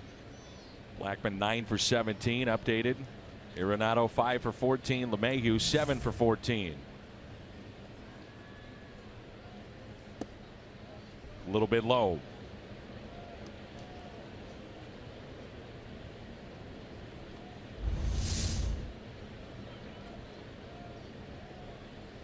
Just a little BP sinker right there at the bottom of the.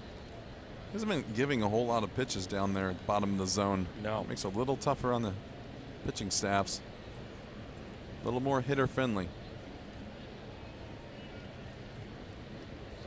Ooh, up and in, and Arenado hitting the deck. No throw by Molina. Blackmon to third.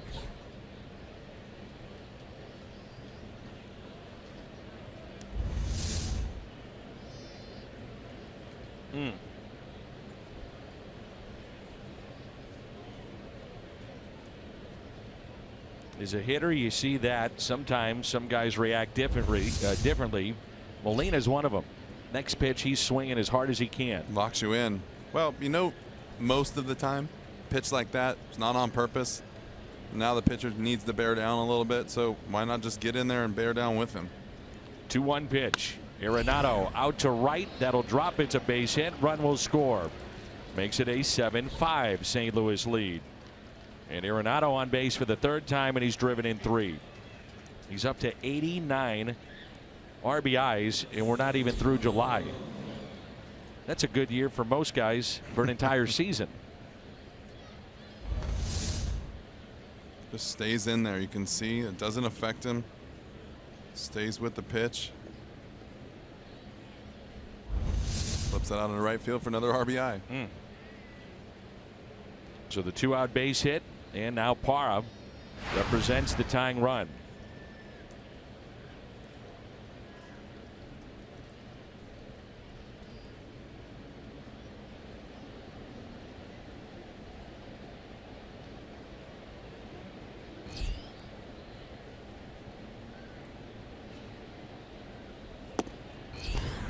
Fastball at triple digits.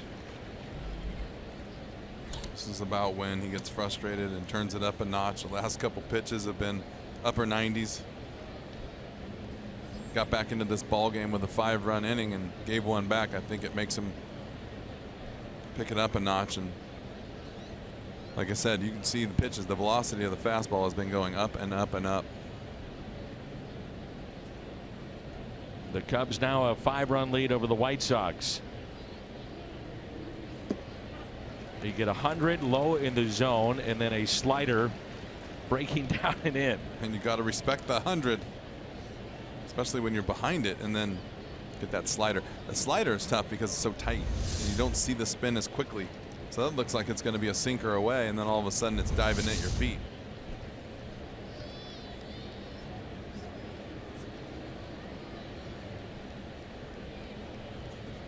Washington has exploded late against Milwaukee. Top of the 9th, it's now 8-2 Nationals. His time is called.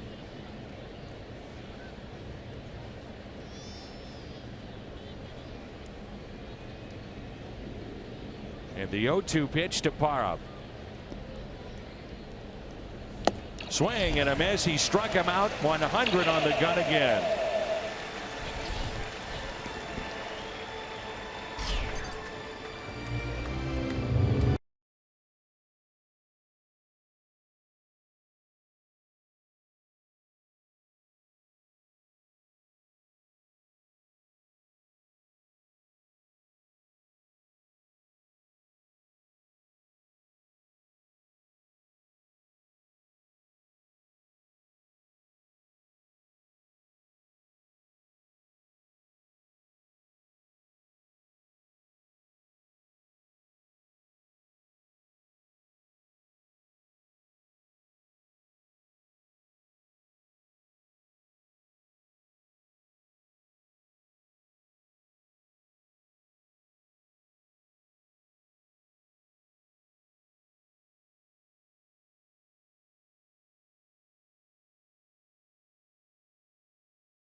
For Milwaukee, our Chevy called to the pen. He was acquired by Colorado along with Brandon Barnes, an outfielder, back in 2013 from Houston for Dexter Fowler. Lefties batting .367 against him. It'll be Jed Jerko, Yadier Molina, and Randall Grichuk for the Cardinals. The Hyundai pitch arsenal: fastball, cutter, curve, and change.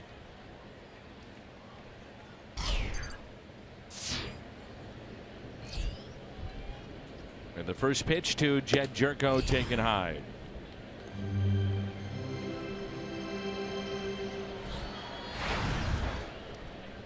Another one of those pitchers that's come back from Tommy John surgery, Jordan Lyles. 1-0 pitch. 1 ball, 1 strike. With some zip on that fastball, too. He was a 38th overall pick by Houston in 2008. Former Astros minor league pitcher of the year. It was high hopes with this guy when he first came up.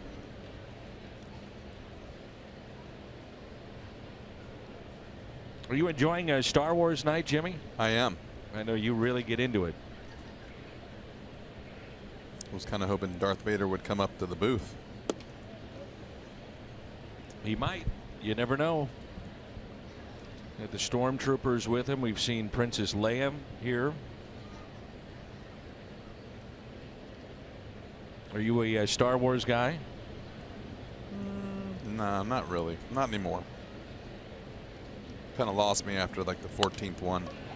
Off the end of the bat into center. That carries all the way out to Blackman.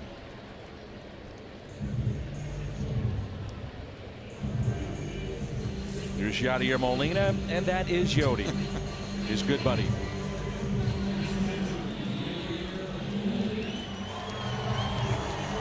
Needs a pedicure.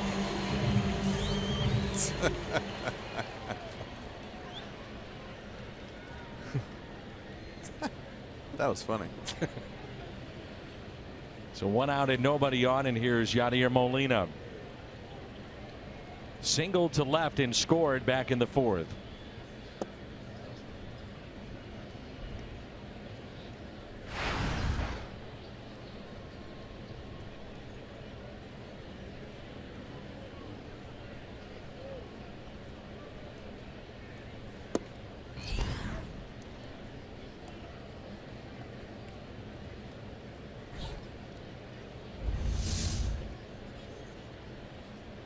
I like that look Yachty gave him. He said, ball down the middle, bottom of the zone, you don't call a strike, but you call the one that's down and off the plate.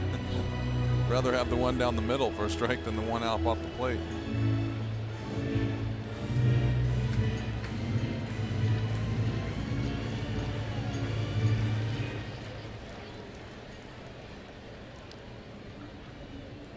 Here's a 1-2 pitch to Molina.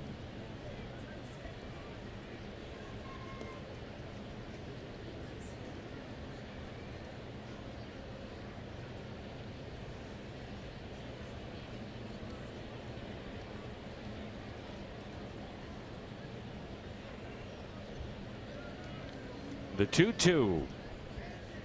Outside, 3-2. Are you still looking at Yodier Molina? Yodier Molina, also known as Yodi.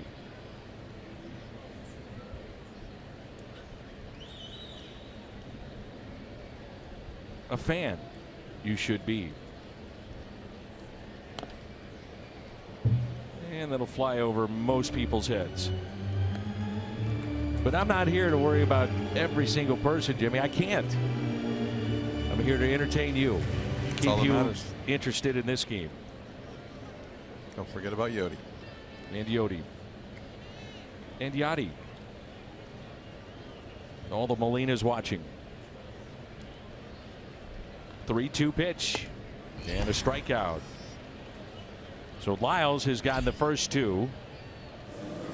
And the batter is Randall Grichuk.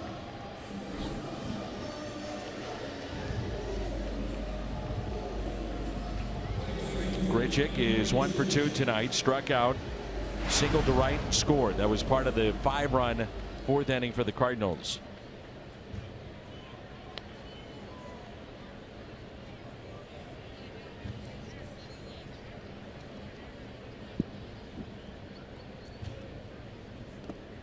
And a pitch in the dirt. Well, Randall Grichuk last time up just chopped the ball towards right field, picked up the base hit. Now they've got the shift on. It's dictated by speed and how you approach a particular hitter. So different pitcher in, numbers will show you. Play the shift. This is the kind of guy, though, for me, with velocity, I don't really like the shift as much, because if he throws a good fastball middle away and Randall's a little bit late, jams him, like you get another base hit rolling through the second base area.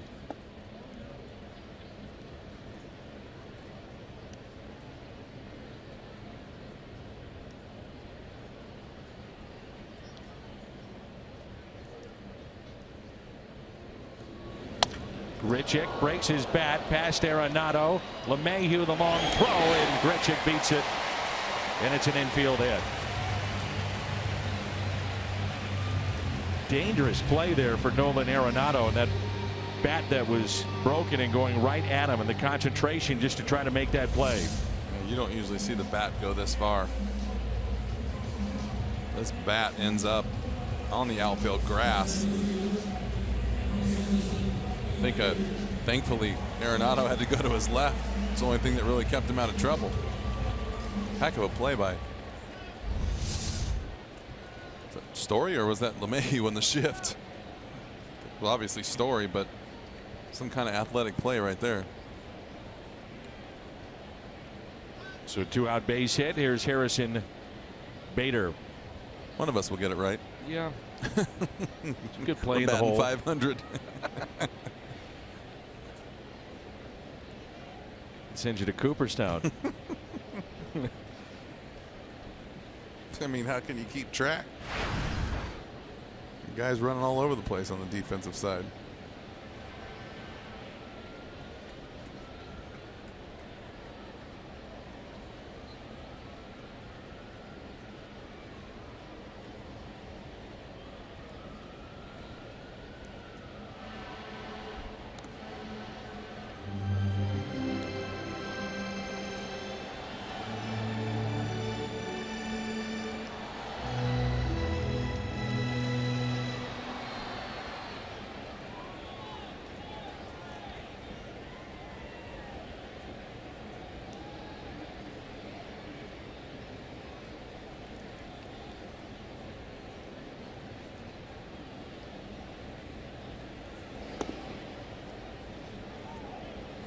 There's strike one.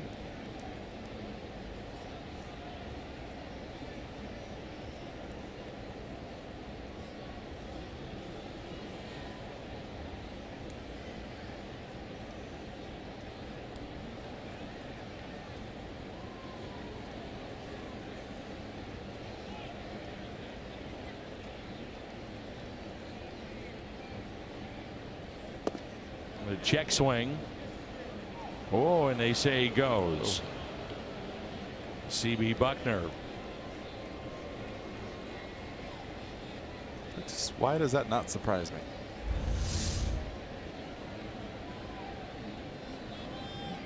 Got it right. Pretty good call.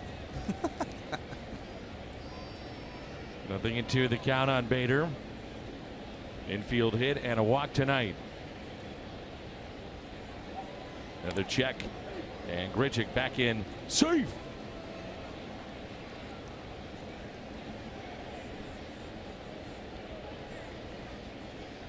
I did that to wake you up, Jimmy, making sure you're paying attention. I mean, you never know what you're going to get when the game starts to slow down. Get an air horn in the ear, a little yelling, little lightsaber.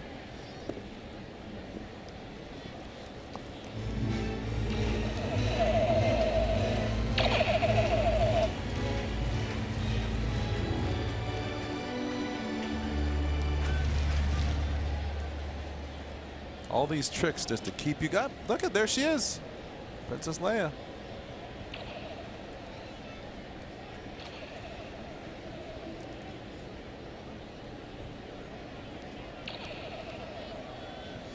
Those lightsabers are getting closer and closer.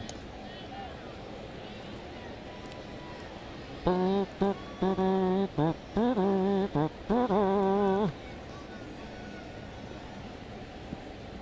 evil empire, Jimmy. The evil empire is slowing this game down right now. That's what you're saying.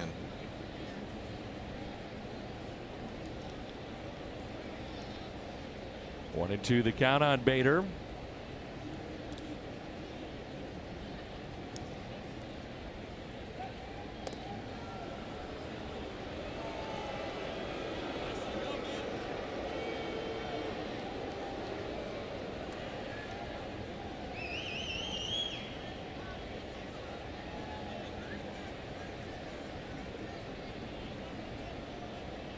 Another throw over, headset is off, and I jump in the crowd and start booing. He's really trying to take the crowd out of this one.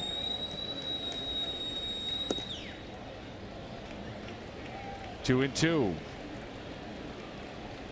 I mean, if you take a look around at the guys on the field, they're feeling it too. Arenado's hands on his knees, slumped over. It says it all right there. Slowing down a little bit. And the 2-2. Bader off the end of the bat, off the glove of Lyles. You know he'll beat that out. The second infield hit for Harrison Bader.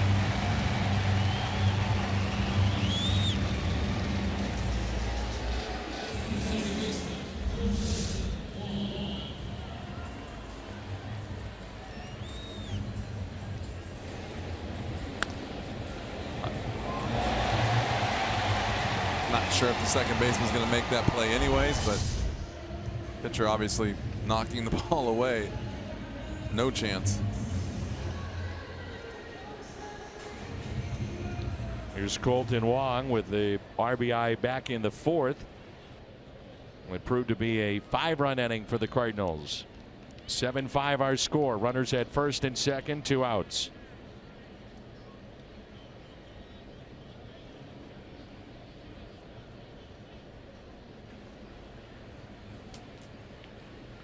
All right. Headsets off. Tell you what, all kidding aside, it is, when you're playing defense in this situation, it is tough to stay on your toes. I mean, pretty much sums it up right there. Where did we go wrong? Been there, boys. And the 1-0 pitch to Colton Wong. Inside, and it's 2 balls and no strikes.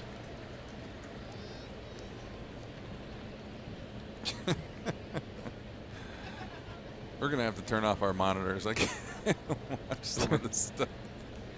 Wong with runners in scoring position, 2 outs, is 4 for 21. He'd love to change that here.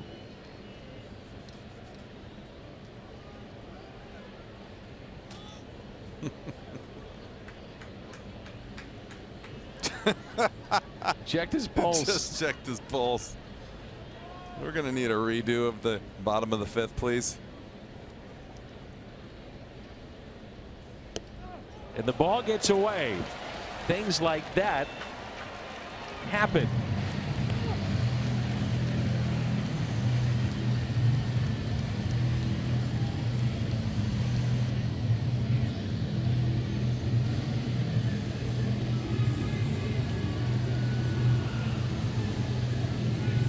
And runners at second and third. Now the intentional walk of Colton Wong. The bases will be loaded for Carlos Martinez.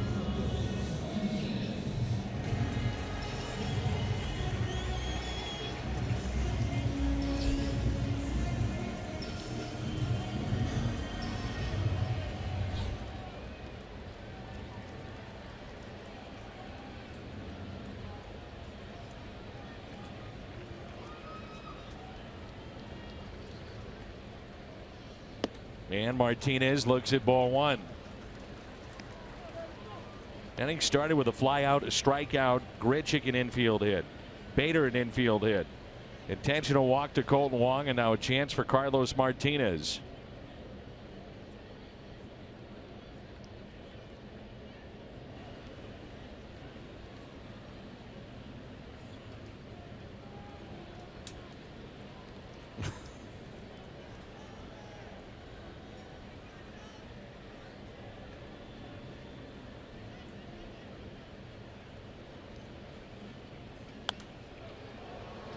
1 ball and 1 strike. Last inning, Carlos Martinez with runners at first and third. Delivered with a base hit into right. His 8th RBI this year.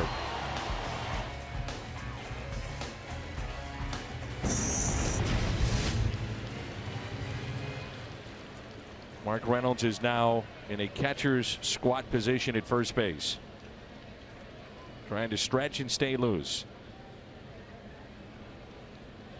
Here's a 1-1.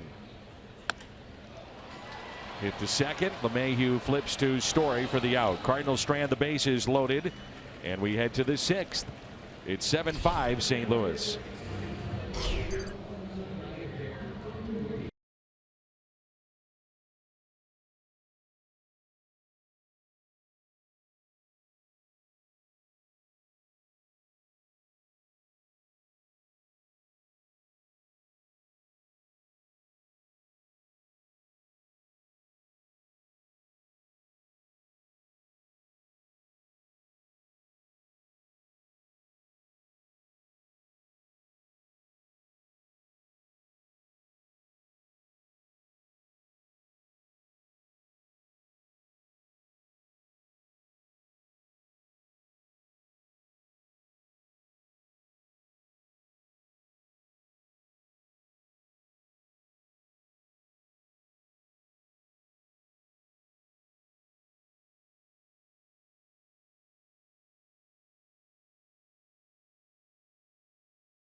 The first of 4 tomorrow night. We'll have it for you. Luke Weaver back in the big leagues against Zach Godley.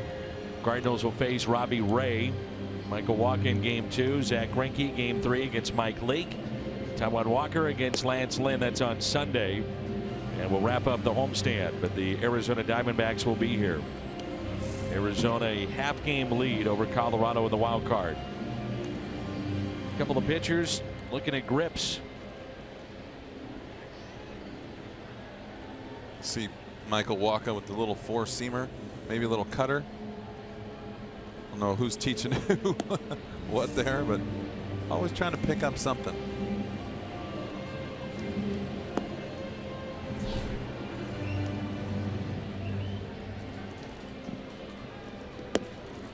Well, Martinez takes his time to the mound after grounding out. You can understand, catch his breath. And finishing up his warm-up tosses here for the 6th inning. It'll be Mark Reynolds, Carlos Gonzalez, and Trevor Story for the Rockies. It's a 7-5 St. Louis lead.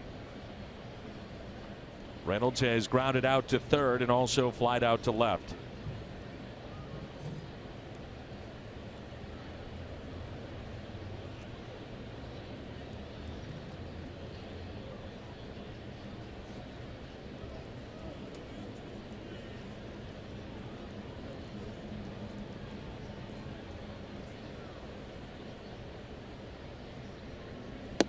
And that pitch up and in.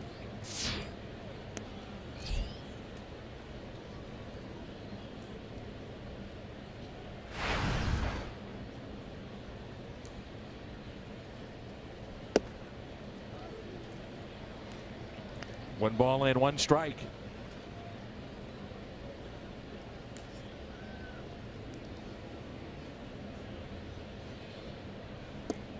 And it's 1-2.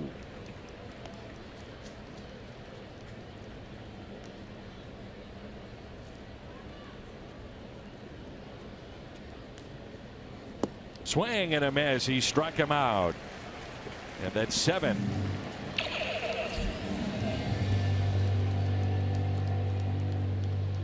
Friday, 30,000 fans 16 and older have the opportunity to take home a replica of the 1967 World Series trophy. Version stands 6.5 inches tall. It's an item you don't want to miss. It's coming up Friday. Diamondbacks will be here. Visit cardinals.com/promotions.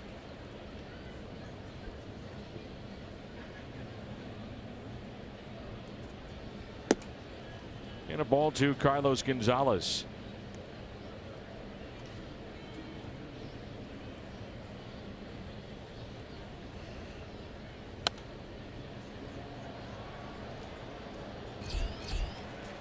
There's Chatwood, who was just called up. Right-hander working out of the bullpen for the Rockies, getting loose.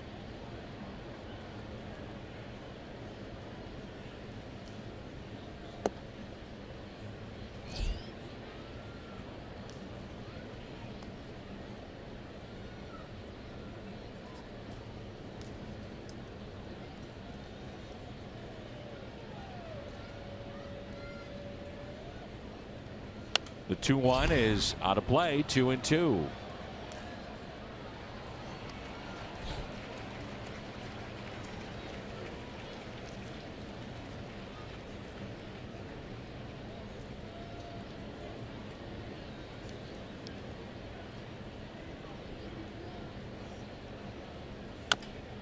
Little ground ball hit to the right side, handled by Carpenter. Steps on the bag, 2 away. So 7 strikeouts tonight, 2 walks, and 7 hits allowed and 5 runs by Martinez. It's Brebbia, the right-hander. Zach Duke, the lefty. And here's Trevor Story. Grounded into a double play back in the 4th inning. Also grounded out to short.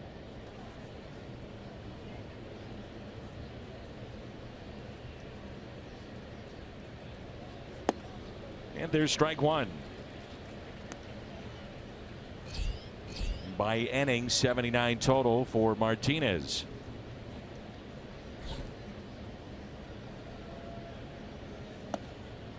The slider misses out and away. What do you think about the shortstop production of both these teams? Story took over for Tulowitzki and was tremendous a year ago, especially early on, and now Paul DeYoung has taken over for an all-star year ago in Aledmus Diaz, and he's on a tear.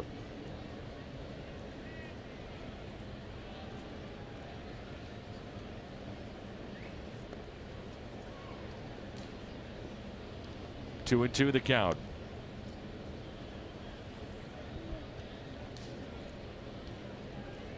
See, it's only been 82 pitches, but yet nice and muggy today, and might starting to be taking a little toll on Carlos Martinez. 2-2, and he struck him out. 2 in the inning, 98 on the gun. Paul DeYoung coming up on Star Wars night.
You can stream them live on your mobile device with Fox Sports Go. Download the app, take Fox Sports Midwest and Cardinals baseball with you wherever you go.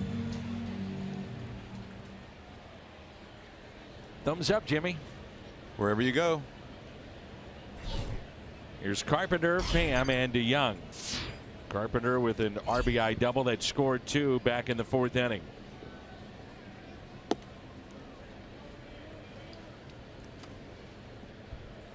The top of the lineup, first 3 have produced. Carpenter on base twice. Pham has been on base twice with an RBI and a run scored. DeYoung, the 2-run homer. 1 ball and 1 strike. Lyles, 2nd inning of work.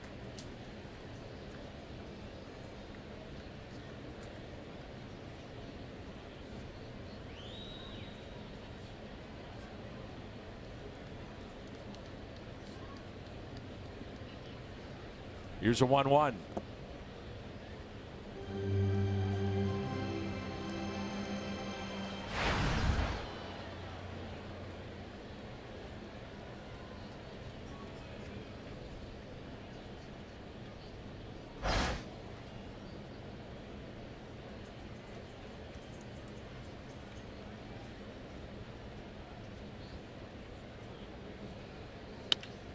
The 2-1 pitch hit to the outfield grass, and Carpenter is the first out. Choose from Coca-Cola, wild cherry, and blue raspberry. Stay cool this summer with new frozen drinks only at McDonald's.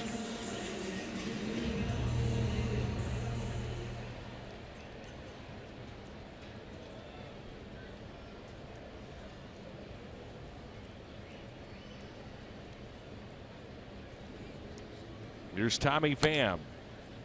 And that's tapped foul for strike 1. Pham tonight walked and scored on the home run by DeYoung. Base hit to right center, then caught in a rundown. And with a runner at third base in the 4th. Sac fly to center and the RBI.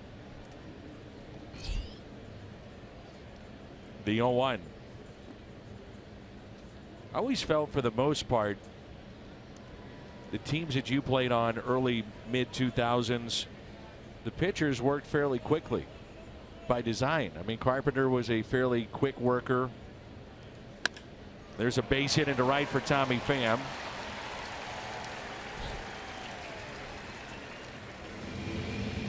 State Farm perfect pair, Paul DeYoung last night,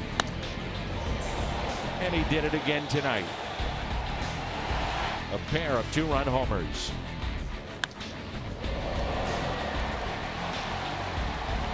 I would say the slowest of the group, Suppan. You know what? And he wasn't that bad unless he got in trouble. And then I think he really was a guy that was meticulous about hitting his spots, and he wanted to take his time and make sure he had everything going for him. And it's tough. Like I said, when you're playing defense and a guy's working slow is one thing. Working slow and not throwing strikes is another thing. And sometimes too, a guy like this, Lyles, has got really good stuff. I mean, it's not like he's lobbing stuff up there and he's trying to trick people. He's just a little slow and he's a little erratic, but also having such good stuff keeps the hitters off balance and they're not swinging. So it's a lot of things that add up. 10 or 15 throws over to first. And then right. But it is, and it really changes the complexity of the game for everyone, especially tough on defense. 0-1 the count on Paul DeYoung. Runner at first, Pham, with 13 steals. It may also tell you that he's slow to the plate.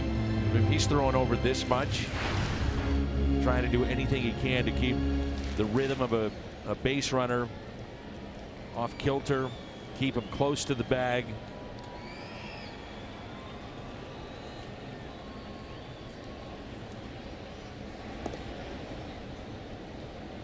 Also think now that we've been removed from those great teams you were on, we just took for granted the excellent defense night in and night out. It was clean baseball.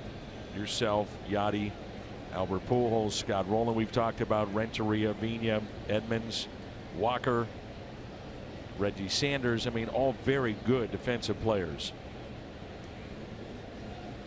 I mean, There's strike two. And like I said, you can see the stuff that this young man's throwing. I mean, he's got good velocity, good movement, good breaking ball.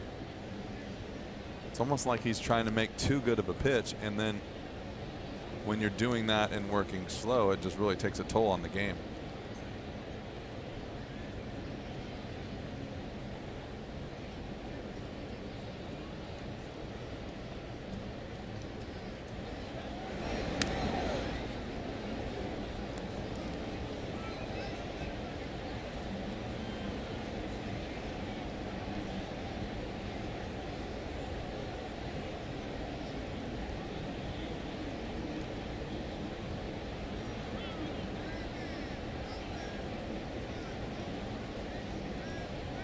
Here's a 1-2 pitch. Breaks his bat out to left. Parra makes the catch. Pham back to the bag at first, and there's 2 away. There's that play again. The 7-3 putout McCarver had earlier this year. What Tim say? It had been since 2006 or 7? It was like 1973. Was that what it was? I thought so. And you remember I texted you and said, where'd that stat come Right. from? And he had it in his own head. Yeah. That's amazing. You saw Parra there throw the ball to first base, trying to catch Tommy Pham sleeping or jogging slow back to first base. Here's Jed Jerko. He's about due. Go ahead and throw over. Why not? Thank you. Just gives me a little bit more time to visit with Jimmy. And family doing well? Yep. Great. Haley left the booth. She got a little bored. Game slowed down for her. Time to get some more nachos. You always tease me about having to eat. I'm getting close.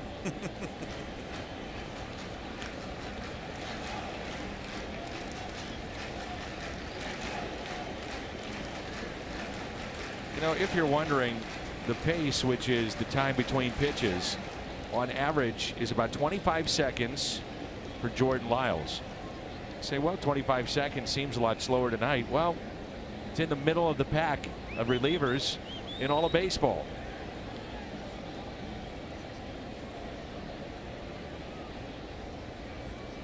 I don't really think that he's working slow, awfully slow. I just think the combination of throwing over to first.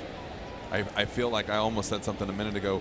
I feel like they're getting the signs are coming slow out of the dugout. I can see Hannigan looking over there a little bit longer than you normally would.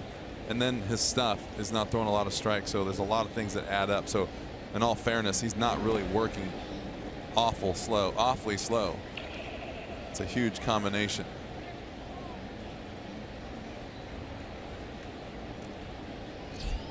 And then it's Star Wars night on top of that.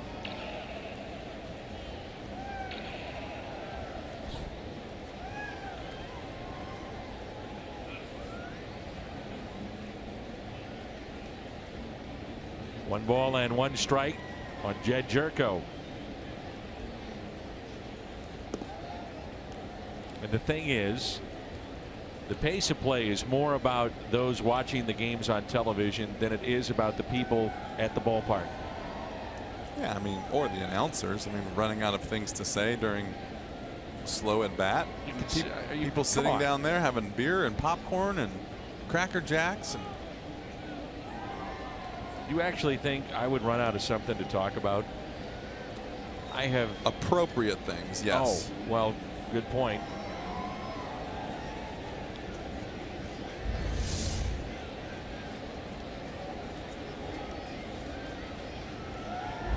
Here we got Tommy Pham confused.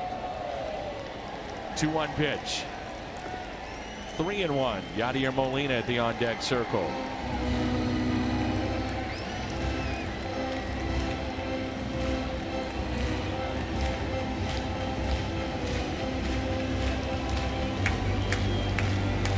Get him going, Danny. Get him going.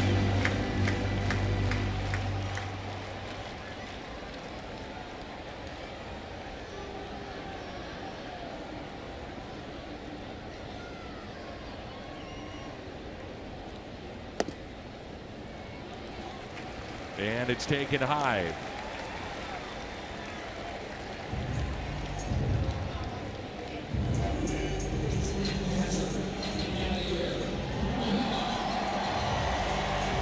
It brings in Yadier Molina, visit on the mound. If Tim McCarver is watching, he just picked up his TV and threw it against the wall. It's in 1,000 pieces right now. Oh, I hope he's not watching for that.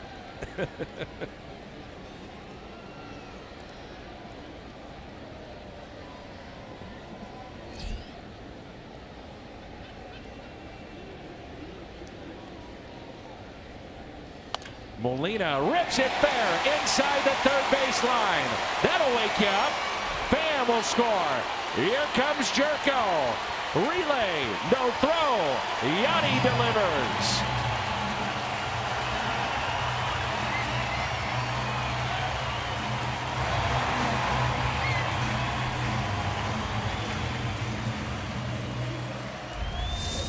Yachty's had enough of this. He's going to go after the first strike he sees and laces it down the line.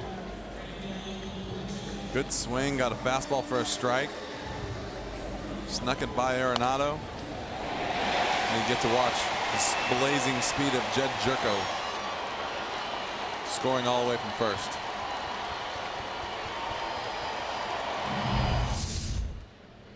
And it brings in Grichuk. Grichuk, a base hit into right field.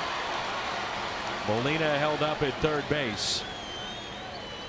And runners at the corners. 3-hit night for Grichuk. Twice he has gone to right field. It's a big positive for him if he can Sure stay is. on that ball.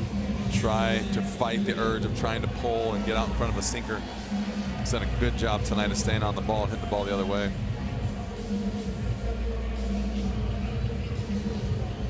I'm going to call a timeout here and drag on a little more.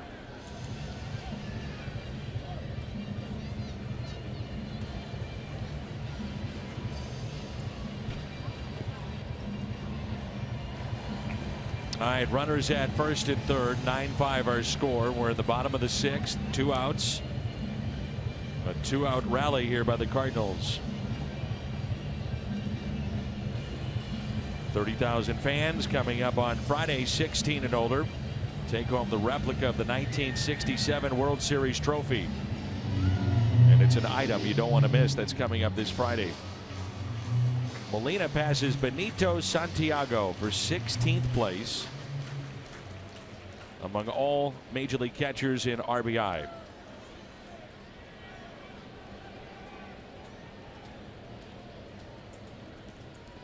Runners at first and third. And the batter is Harrison Bader. Bader on base 3 times, 2 infield hits, and a walk.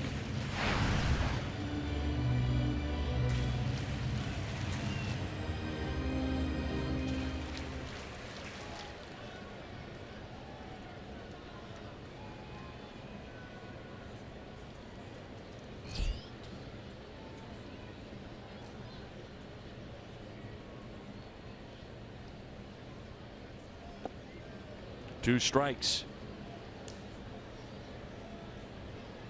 John Brebbia throwing in the Cardinals pen.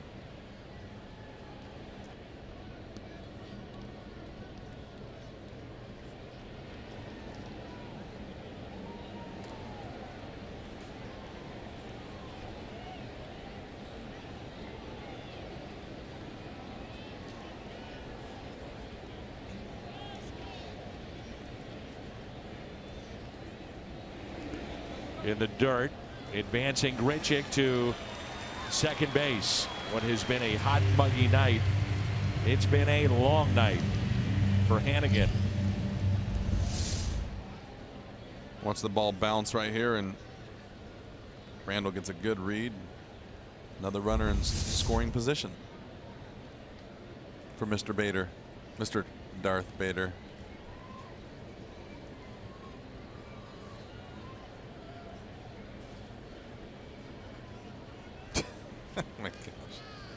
your mind. And a strikeout of Bader.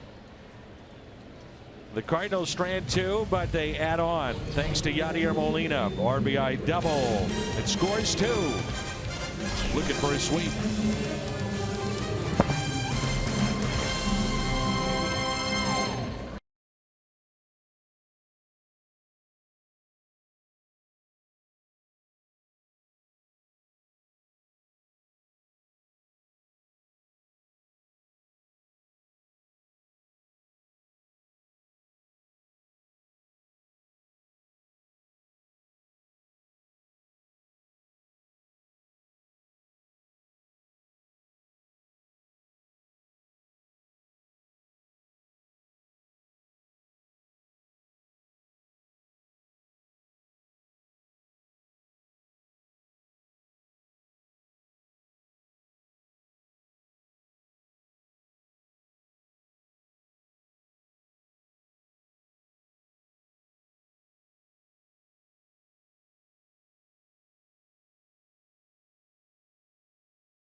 The 7th inning rolls in. The Cardinals with a lead of 9-5. St. Louis will go to their bullpen and John Brebbia.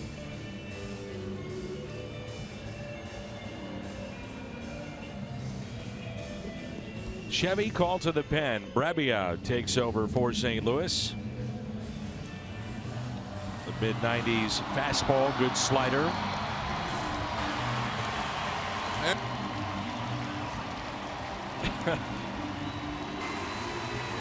I think we have a marriage proposal on the video. Oh, yeah, we do.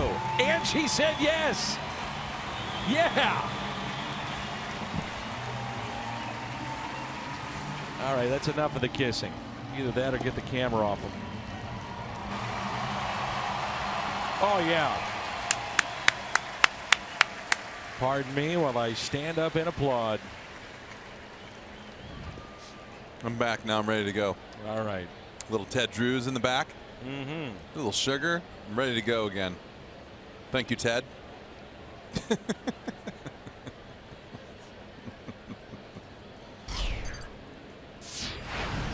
Mr. Drews. Ryan Hannigan, the 8th place hitter. Then the pitcher's spot. Oh, shoot. They're going to pinch hit for Lyles. And then Blackman. Maybe you should go back there and re-energize yourself. I am energized.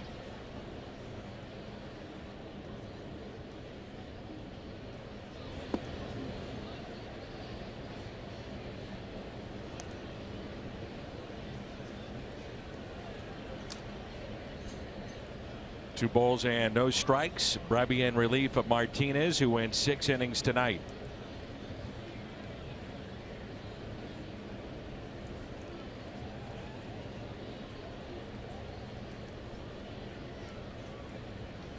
The 2-0 pitch. Catches the corner, 2-1.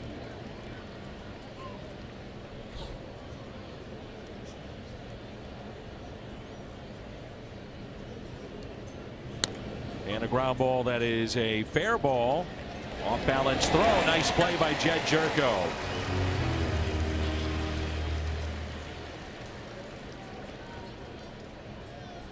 Not an easy play here for Jed Jerko. Call made by Fieldin at Colbrith. I like that. He just goes over there, makes sure he catches the ball, throws the ball in the money. Nothing fancy. Try to do too much. Get around it. Get your momentum back towards first base. Make a nice, easy throw. Don't have to be fancy. Just got to get it done. right? Absolutely. Here's Alexi Amarista with 1 out and a strike.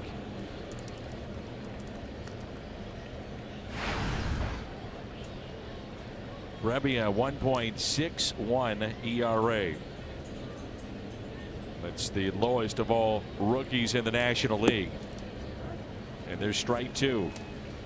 Get word that the Rockies have just acquired Pat Neshek, the former Cardinal, from the Phillies for 3 minor leaguers.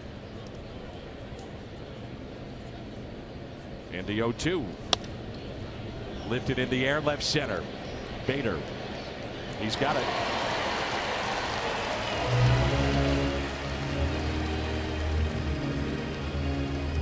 Let's disclaim this mess. This copyrighted telecast is presented by the authority of the Cardinals and may not be reproduced or retransmitted in any form, and the accounts and descriptions of this game may not be disseminated without the express written consent of the St. Louis Cardinals. Now it's official. I feel like we've thrown the game off a little bit, like that used to be in the 8th inning. The game is kind of dragging on a little bit, so we've just thrown it out there in the 7th inning. Sure. Top of the lineup and Charlie Blackmon.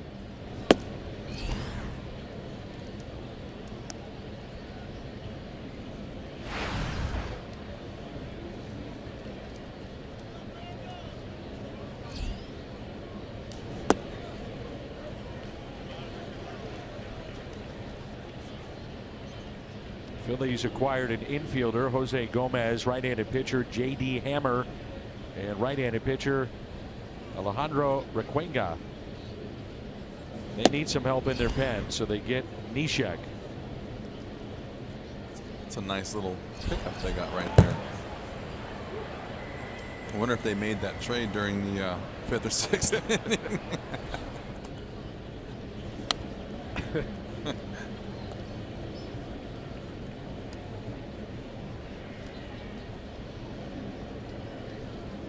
Crowd still buzzing over the marriage proposal.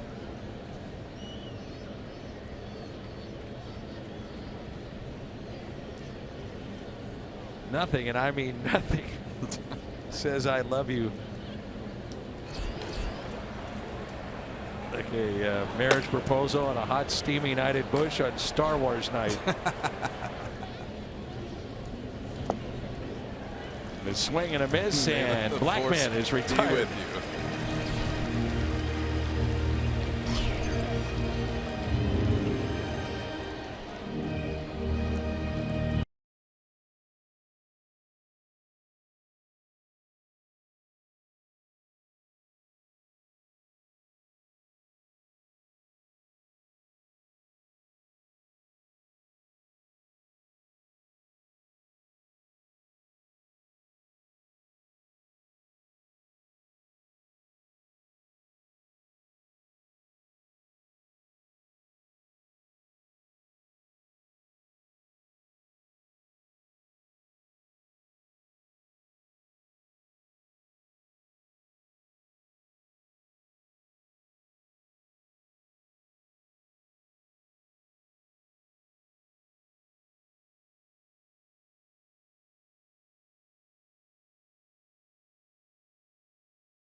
Hit a home run. The Gateway Honda dealers donate $1,000 to the Make-A-Wish Foundation of Missouri.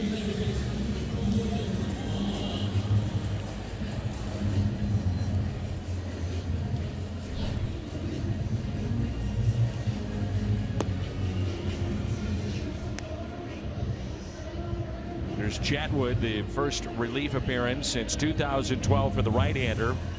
And that was against St. Louis at Busch Stadium. He went an inning and 2/3 that night. Jack Flaherty pitched tonight at Memphis, went 5 innings, 4 hits. Memphis tied at 4-4. That's in the bottom of the 8th. Ledmus Diaz was not in the Memphis lineup. He was hit by a pitch last night. Hopefully he'll be all right. So here's Tyler Chatwood, just called up.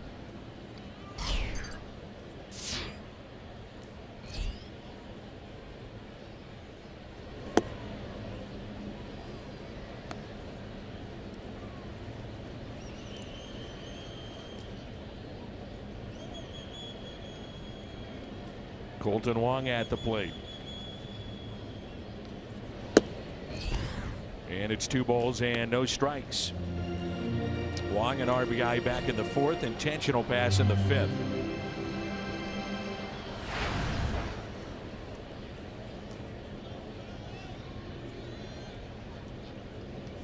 Inside, and it's 3-0.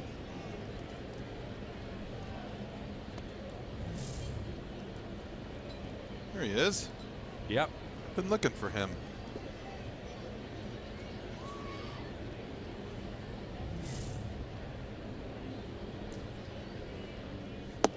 And there's a strike, 3-1.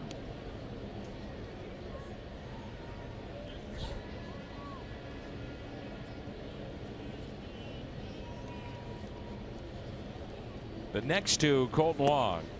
And that's ball 4. Leadoff walk here at the bottom of the 7th.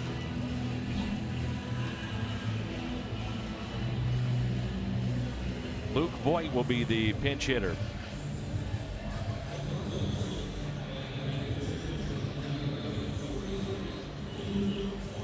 Cardinal pinch hitter since 1974, back-to-back seasons, very productive.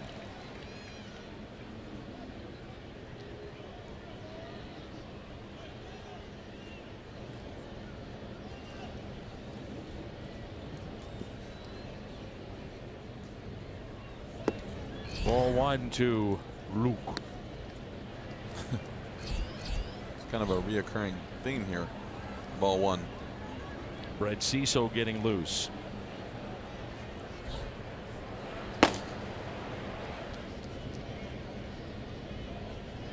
Seen 3 different lefties up for the Cardinals. They carry 4, but 3 have been up the last 5 minutes. 1 ball, 1 strike.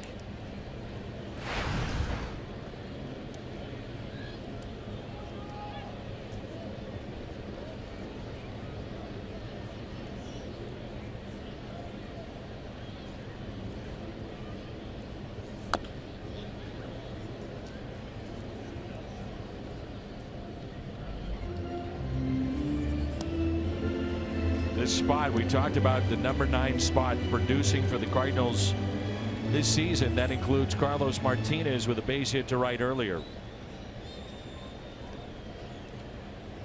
and an RBI that is now given the 9 spot more than the 3 spot this year. It's an amazing stat. And the 1-2 pitch to Luke Voit. Runner goes. And it's a fly ball lifted into right. Wong has to retreat back to the bag at first. He will. And there's 1 away. I think you said that's an amazing stat. I think that's funny because if you're looking at the 3-hole, it's not a really good spot that you want to be in if you're trailing the 9-hole hitter in RBIs. No question. Here's Carpenter. A double back in inning number 4. That was the big inning for the Cardinals tonight. They had 2 in the 1st, 5 in the 4th, 2 more in the 6th. They've got 12 hits tonight. They lead the ball game 9-5. Cardinals looking for their first sweep in a long time since the Phillies were here. Be their 5th series sweep of the year if they can pick it up.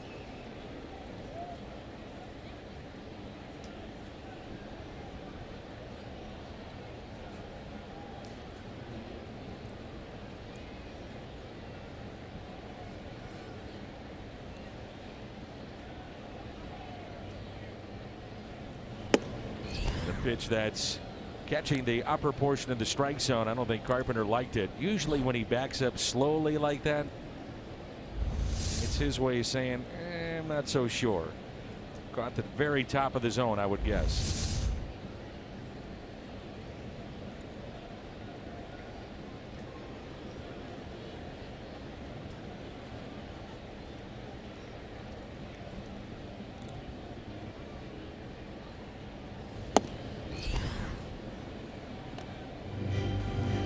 Mr. Carpenter and myself would have difference of opinions when it comes to the strike zone. Because if the ball was up there, I'm swinging at it and swinging hard. I don't like that ball down. This would be a good umpire for me.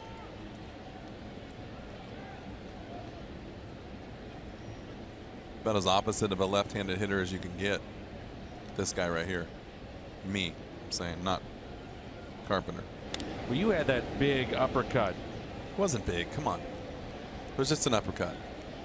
Okay. It was an accidental uppercut. You had the uppercut. I think we are working on a stat here that is putting us close to the record for pick over to first in one game. Got some researchers going in on that one like I had the other day. Runner goes. Perfectly done by Carpenter. Base hit into left. The hit and run done to perfection.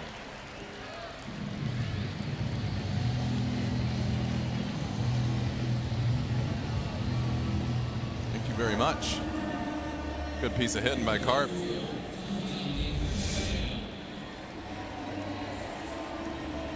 Just get a fastball away and just go with it. Thank you for the shift.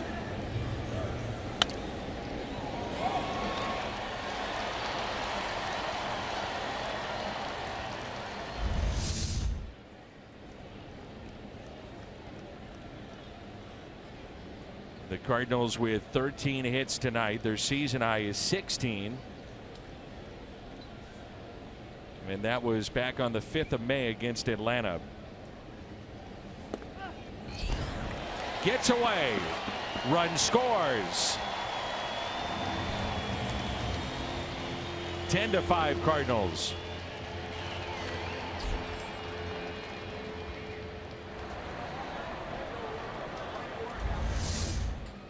This is some kind of sinker right here that Hannigan was expecting to be outside and just a bit inside.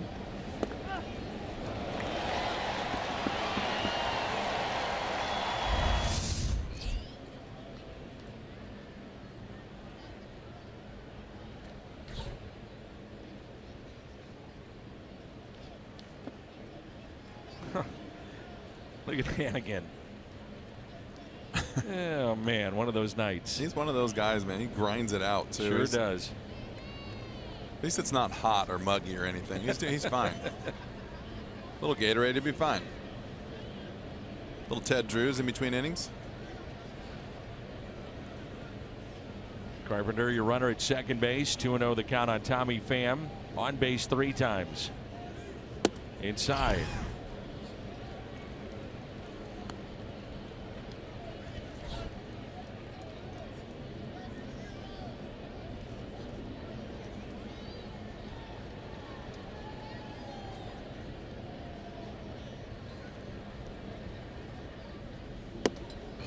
Upstairs, that's ball 4.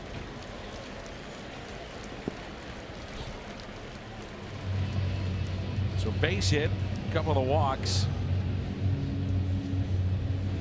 And turning into a long night for Bud Black trying to get through this game with the bullpen.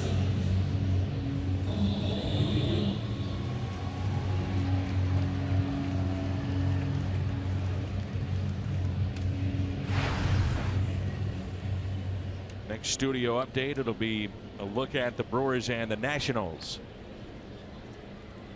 Cardinals can hold on. They gain ground on Milwaukee. Here's DeYoung with runners at first and second. And strike 1.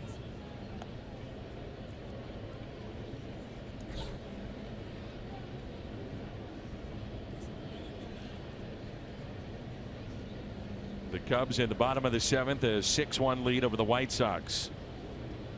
Rizzo is driven in 3. Here's the 0-1.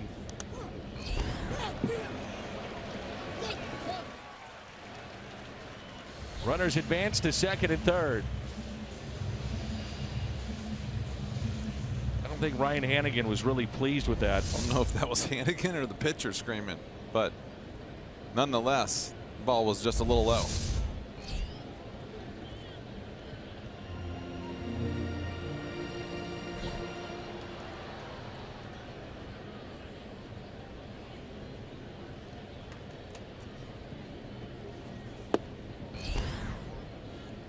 And it's 1-2.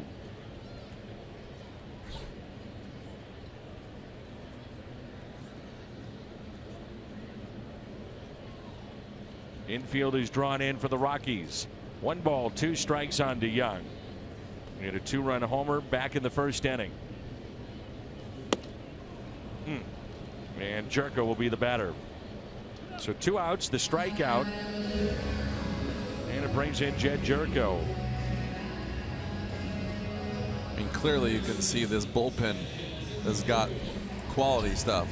I mean, he's got balls going everywhere, but tonight, the velocity and the movement,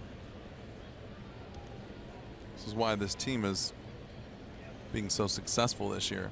Just not seeing the good side of the good stuff.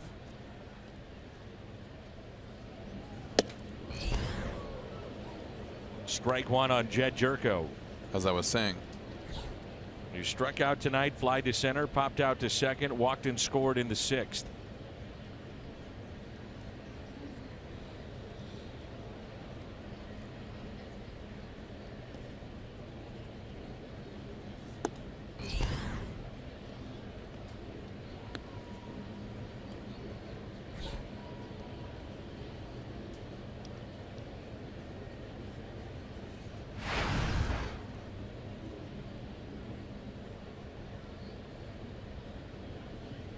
Runners at second and third. We're in the bottom of the 7th.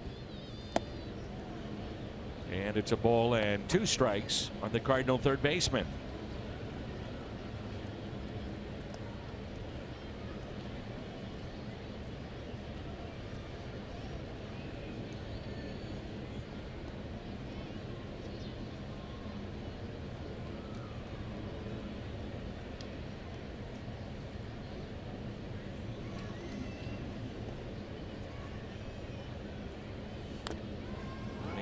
Hannigan trying to sell it, but that ball did hit the ground. The Cardinals have another fantasy camp coming up. That'll be in Memphis the 14th of August. Whitey Herzog, Willie McGee, Rick Ankiel, Jason Isringhausen. 3-night stay at the DoubleTree in Memphis. Just go to cardinals.com/fantasy camp. There's some spots available, and those are always a lot of fun. Memphis area, check it out. It's back to Chatwood. The Cardinals pick up another run, and we head to the 8th, and it's 10-5 St. Louis.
Brett Cecil into the ball game for the Cardinals. Our Chevy call to the pen here in the 8th. He'll get 2, 3, and 4 in the lineup. LeMahieu, Arenado, and Parra coming up.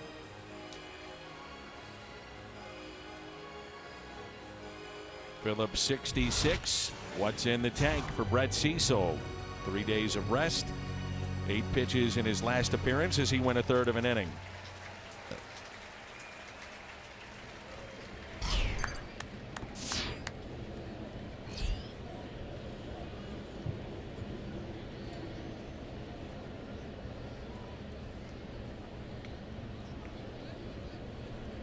DJ LeMahieu, and he looks at a strike.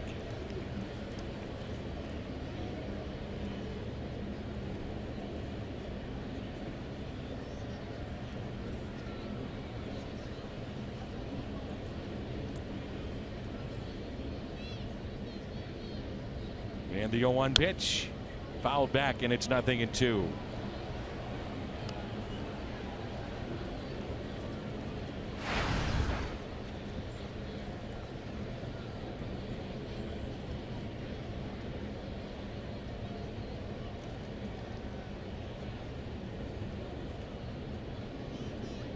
Here's an 0-2 pitch to LeMahieu. Get out of play. Barring a meeting in postseason, this will be the final time the Rockies and Cardinals hook up in 2017. We'll see Arizona for the final time over the weekend. Starting tomorrow night, great giveaways all weekend long. And the 0-2. LeMahieu, a liner into center. Bader leaping for it, and makes the catch, and a little smile. You can smile, Jimmy, when you catch it. You can smile when you catch it. That ball was hit. I'm telling you, these guys, it's awesome to watch some of these young players hit. LeMahieu, Arenado, Blackman. I'm seeing a good team playing here tonight, even though it's been a long game and the Cardinals are up 10-5. But it's nice when a team like this you don't see very often comes in. You get a good look at a bunch of young stars. When I was a kid, I'd go to the ballpark if it was a team we didn't see a lot of, but I would always want to see a guy like Arenado. I'd come to the ballpark no matter what their team was doing, but specifically to see a player like Nolan Arenado. He's that good.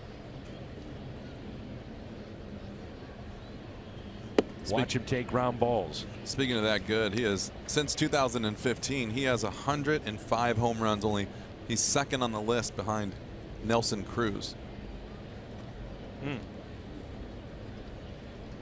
He has 240 home run, 130 RBI seasons before he's 27 years old. I mean, the stats are ridiculous. Into right. Grichuk out number 2. StubHub is your ticket out to once-in-a-lifetime experiences, Cardinal games to amazing concerts, to shows you just don't want to miss. StubHub connects you with the world of live. It's your ticket out. StubHub, the official fan-to-fan ticket marketplace of the Cardinals. The crowd tonight, 38,162. 38,162.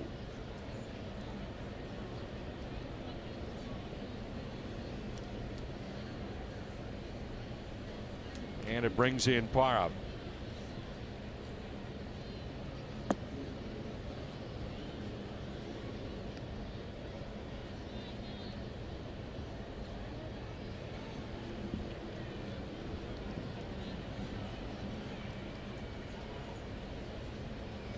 Outfield is straight away. And the 1-0. Base hit. Tell you what, you can't get Parra out. Nobody can. You can throw the ball down the middle against this team. Take a look at the Plaza Tire Service Fox Tracks. Pitch right down the middle, though. Kind of not where you want to throw it, but nonetheless, he's been on fire. 2 hits tonight.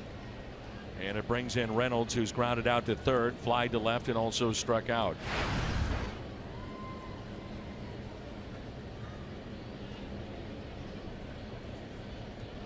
And a light rain starts to fall here at the ballpark.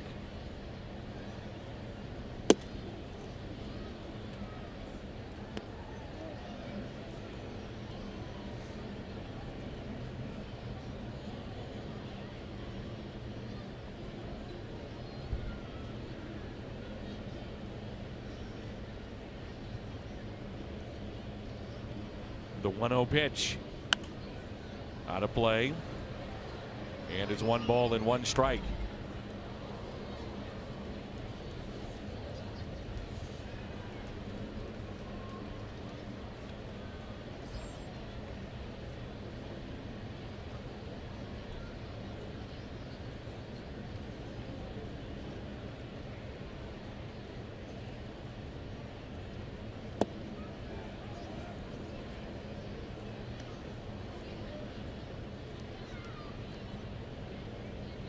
We understand certain areas around the ballpark, not too far away, 5-10 minutes, it's pouring. It's scattered throughout the city. We'll see if it hits us. The radar looks like there's some red out west. And that's driven in the gap into right center. Parham on his way to third. The throw by Bader to second. Oh, they would have had him if it was a clean pick.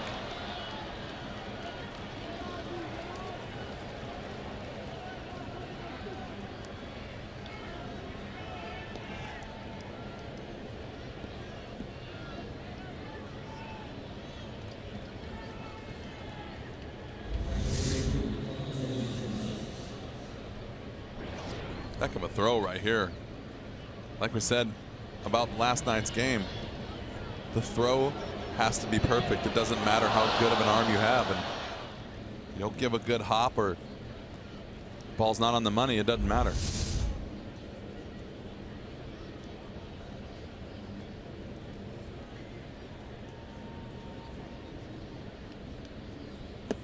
And a swing and a miss by Cargo.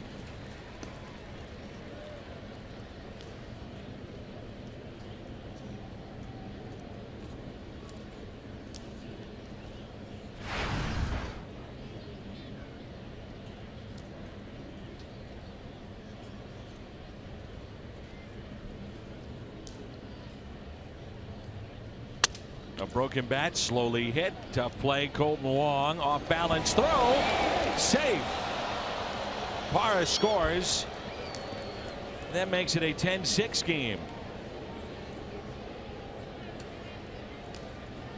Not sure if Carpenter was trying to sell it, but in this day and age of replay, no need to. As he was extending, you see the ball there going towards home plate. The Cardinals may want to take a look at it. I would challenge, and Mike Matheny is going to do that as the rain starts to pick up. He's out. Definitely out, and I thought it was a little weird that he was so nonchalant about it, but he obviously knows where he's at on the bag. Oh yeah.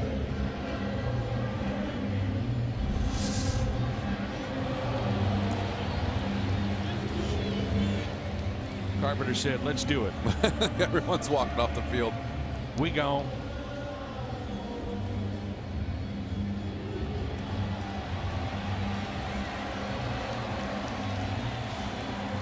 Cardinals walking off the field.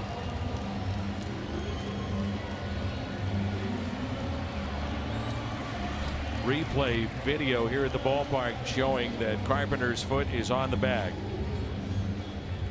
He is out. They got him at first base. Run doesn't score. Take that run off the board.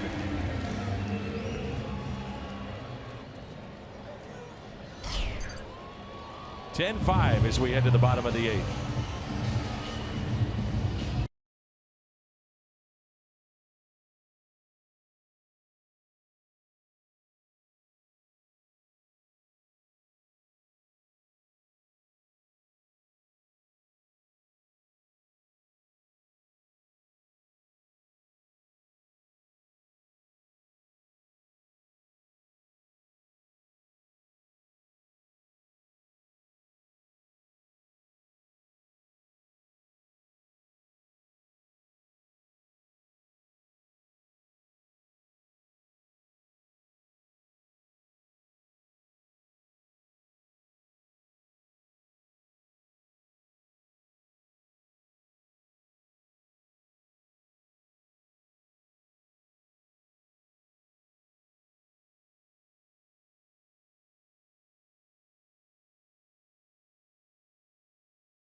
night here at the ballpark, and Cardinals baseball is brought to you by Bud Light, famous among friends, and by Ford, the official cars and trucks of the St. Louis Cardinals.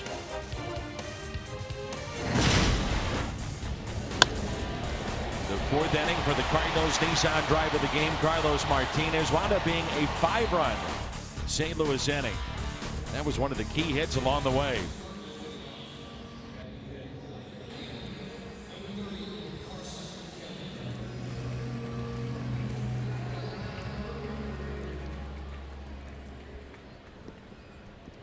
The pinch hitter is Carson Kelly.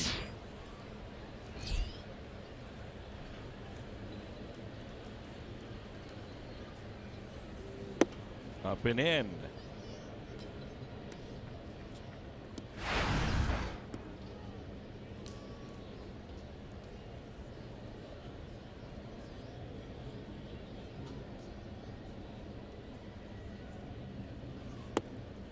And a pitch a little bit low. Adam Ottavino is the new pitcher for the Colorado Rockies, formerly with the Cardinals. Was a high draft choice, never panned out with St. Louis.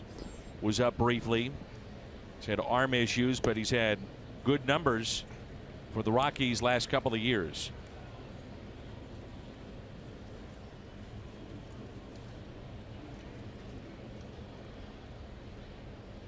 Three balls, no strikes on Carson Kelly. Very light rain here at the ballpark, but some of the fans have scattered.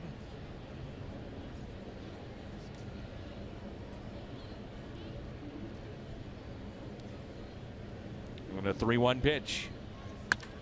Kelly drives it into center field. Blackman was turned around, makes the catch. Boy, that's a good play. It's a great play right there. Good quick first step, turn your back on the ball and go, and then turn back around. Hopefully you got it timed just perfectly, and he did. You cannot have a false step on that play, can you? No, you cannot. I actually thought when he turned back around to his left that he had turned the wrong way, but he ran such a good route that he stayed on the ball and allows you to turn around and do this. That's impressive in full speed. Live action right there. Here's Randal Grichuk with 1 out. Well, earlier in the game, we saw the Rockies with a shift on against Grichuk, and twice he has gone to right field. He's got 3 hits tonight. Average has been raised to 236. Started at 227. The numbers on Adam Ottavino. 1-0 pitch.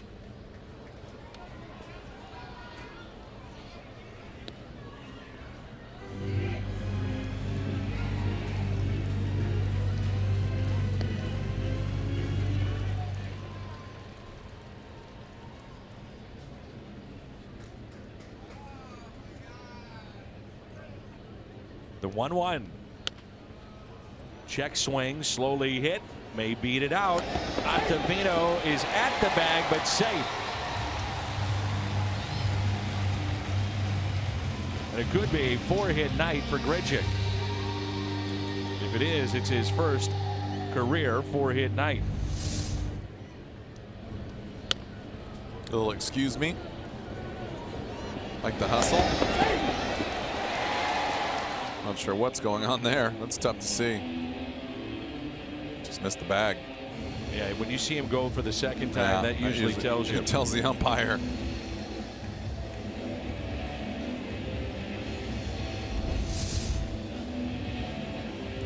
And there was really no reaction from Ottavino either. He knew when you step down, you know you missed the bag. That's why he kicked out with his right foot.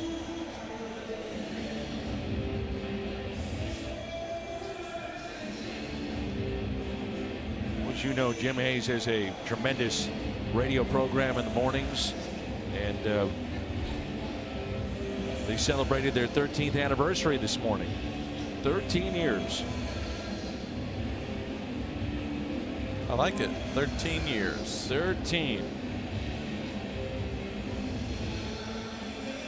I'll tell you what, those guys, you listen to them and you want to get a breakdown of the game and what's happening with the NBA, and certainly lacrosse.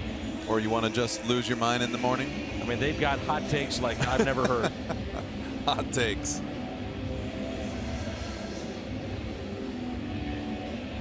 I'm a friend of the show. I think you've been on that program, have you not? Jimmy's had you on before. Yes. Get another look at the replay. Well, it's really tough to tell if the side of the foot hits the bag. So many times in this spot, you just stay with the call on the field.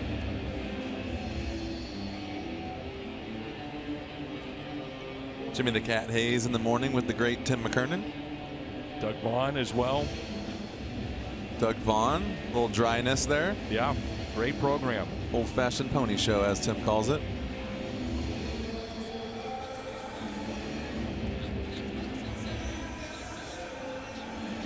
But then, you know, poor Jimmy's got to get his sleep. It's getting a little long for him right here.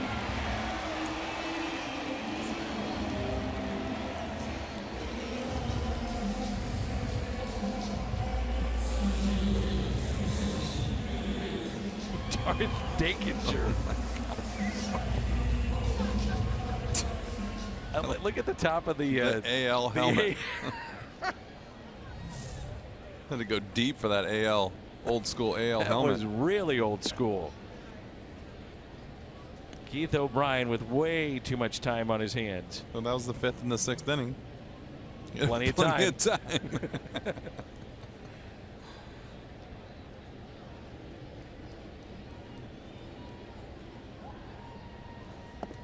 Here's Bader. Rain picked up just a bit. 2 balls and no strikes.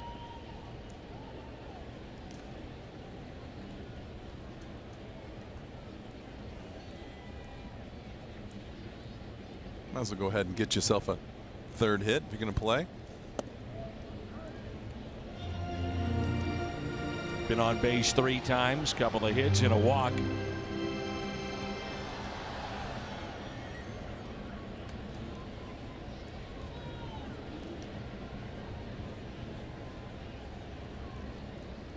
The 2-1 pitch to Bader. Check swing. Yes, that's a base hit.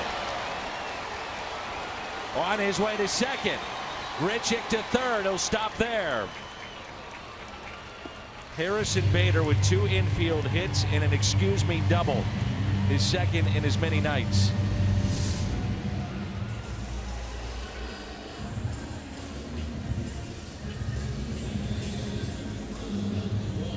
They all count.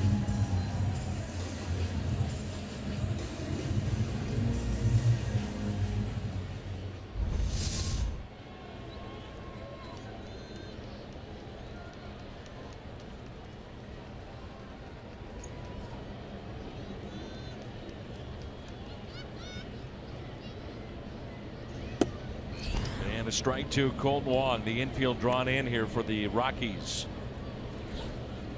We're at the bottom of the 8th, 10-5 our score.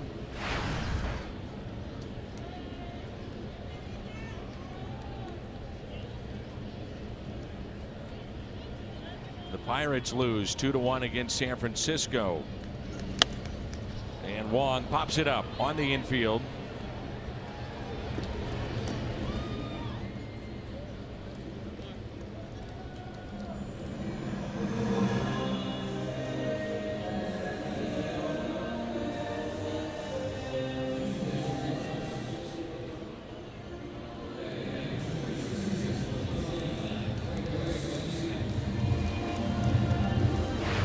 Greg Garcia started last night at third base. .232 the average, couple of home runs. He's driven in 9. He had a home run against the Rockies measured at 462 feet earlier this year in Colorado. Get off that back wall in right center field. It's a big home run.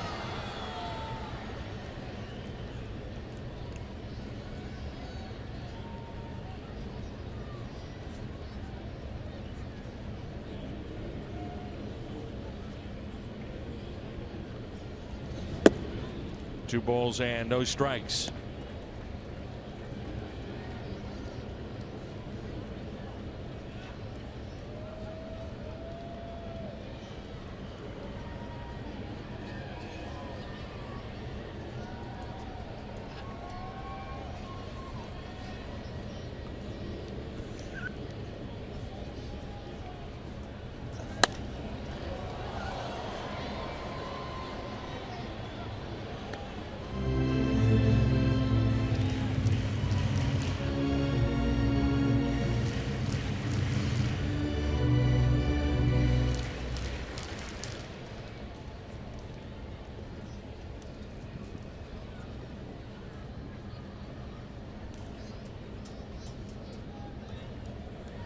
Two and one the count on Greg Garcia.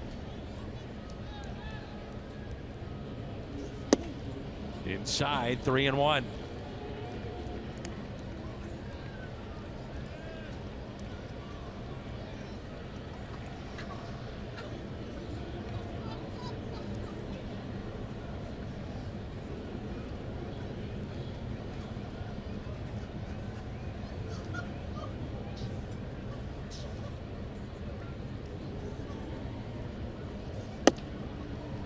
He walked him.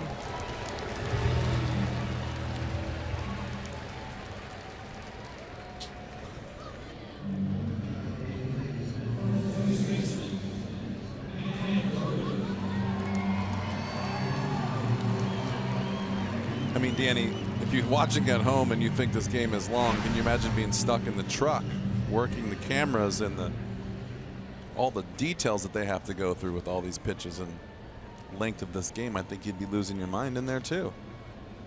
Tom Mee never has missed a proper shot in his life. You don't think he's locked in? He's locked in. Starting to get a little worried about him though. He's got some interesting thoughts with certain aspects of this game. 1-0 the count here on Carpenter with the bases loaded. He's been trying to have a special theme night. He wants to have a Queen night here at the ballpark. Big fan of the band Queen. Here's a 1-0. 1 ball and 1 strike. Talking about different theme nights potentially. The Star Wars night tonight. Tom Mee said, why not a Queen night? Loves Freddie Mercury. 1-1 the count here on Carpenter.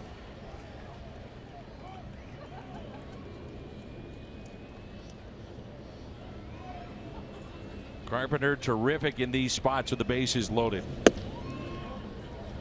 The ability to hit with 2 strikes, not afraid to. Works a count. Always seems like he's in the driver's seat in these spots as opposed to the pitcher. Just does more pressure on the pitcher. Such a good job. I love the calmness of it. You never know if he's up 2-0, down 0-2. Just takes a strike 3 once in a while where he's just so under control. You almost have to doubt the umpire. He's 4 for 6 this year with the bases loaded and trying to add to it. Battling the raindrops and making the catch. It's Parra. Suguano comes on. Thank goodness. 9th inning is upon us.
Seung-Wan-Oh, our Chevy, called to the pen.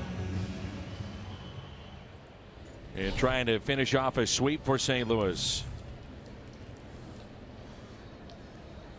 It's Star Wars night here at the ballpark. O doesn't look happy about it. Nah, he doesn't. Not real pleased. He knew that photo was going to come out.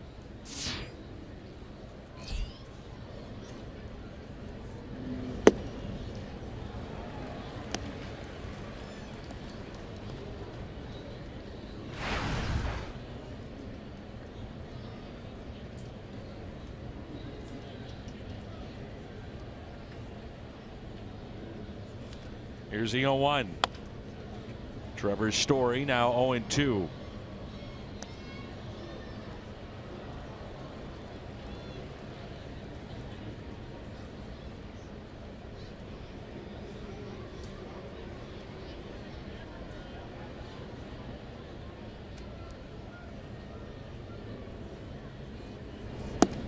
Just missed.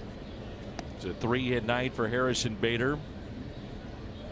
First Cardinal rookie with 3 hits in one of his first 2 games since Tony Cruz did that in 2011 against San Diego. 1-2 pitch. A strikeout for O.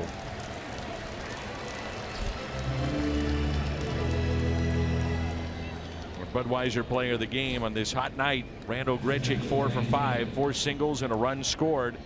First career 4-hit night. Nice night. There's Ryan Hannigan. Boy, he's had a long night behind the plate. He's going to need to be the Budweiser player after the game. If you know what I mean. Going to need an ice bath.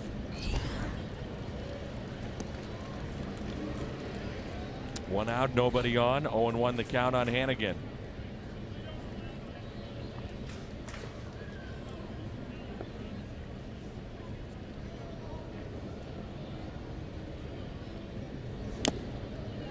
Going 2.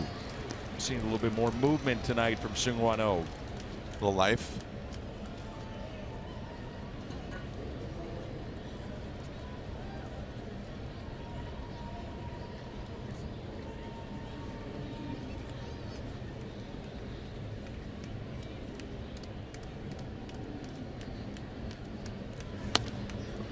Ground ball to third.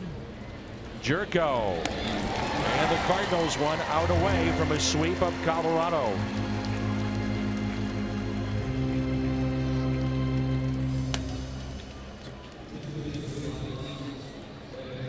There he is. I knew he'd make an appearance. No chance he's watching now, but there he is.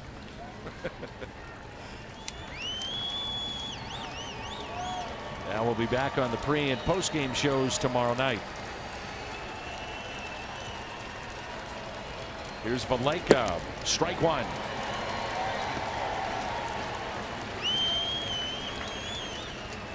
Get a good look at Carson Kelly, who came in the game to pinch hit, but see why they're so high on him. He's just so rock solid behind the plate. Looks like he's been there for years and years and years.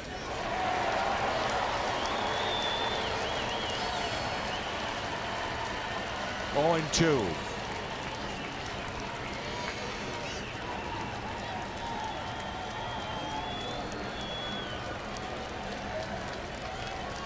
The 0-2 pitch.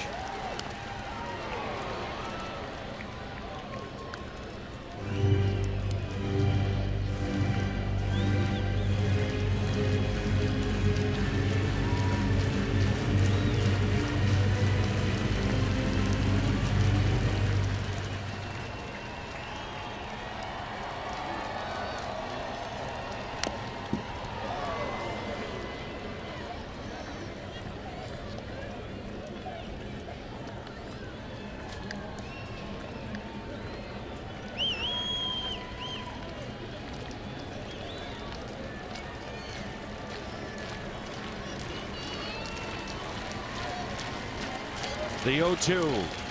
Got him. Ends it with a strikeout. What a way to start this homestand. A sweep of the Colorado Rockies. The final of 10-5. The Cardinals fell behind early, and they come back and win it in convincing fashion 10-5 tonight. A sweep of Colorado. Good job by the offense staying on it. Pitching staff stayed in there, and long game, but victory is a victory, my friend. A sweep of a team that looks to be headed to postseason play. Game 1, Martinez off the bench, big home run. Game 2, the debut, and what a debut it was for Bader. And tonight, Carlos Martinez picks up the victory. A sweep, 3 in a row over Colorado. Post game next.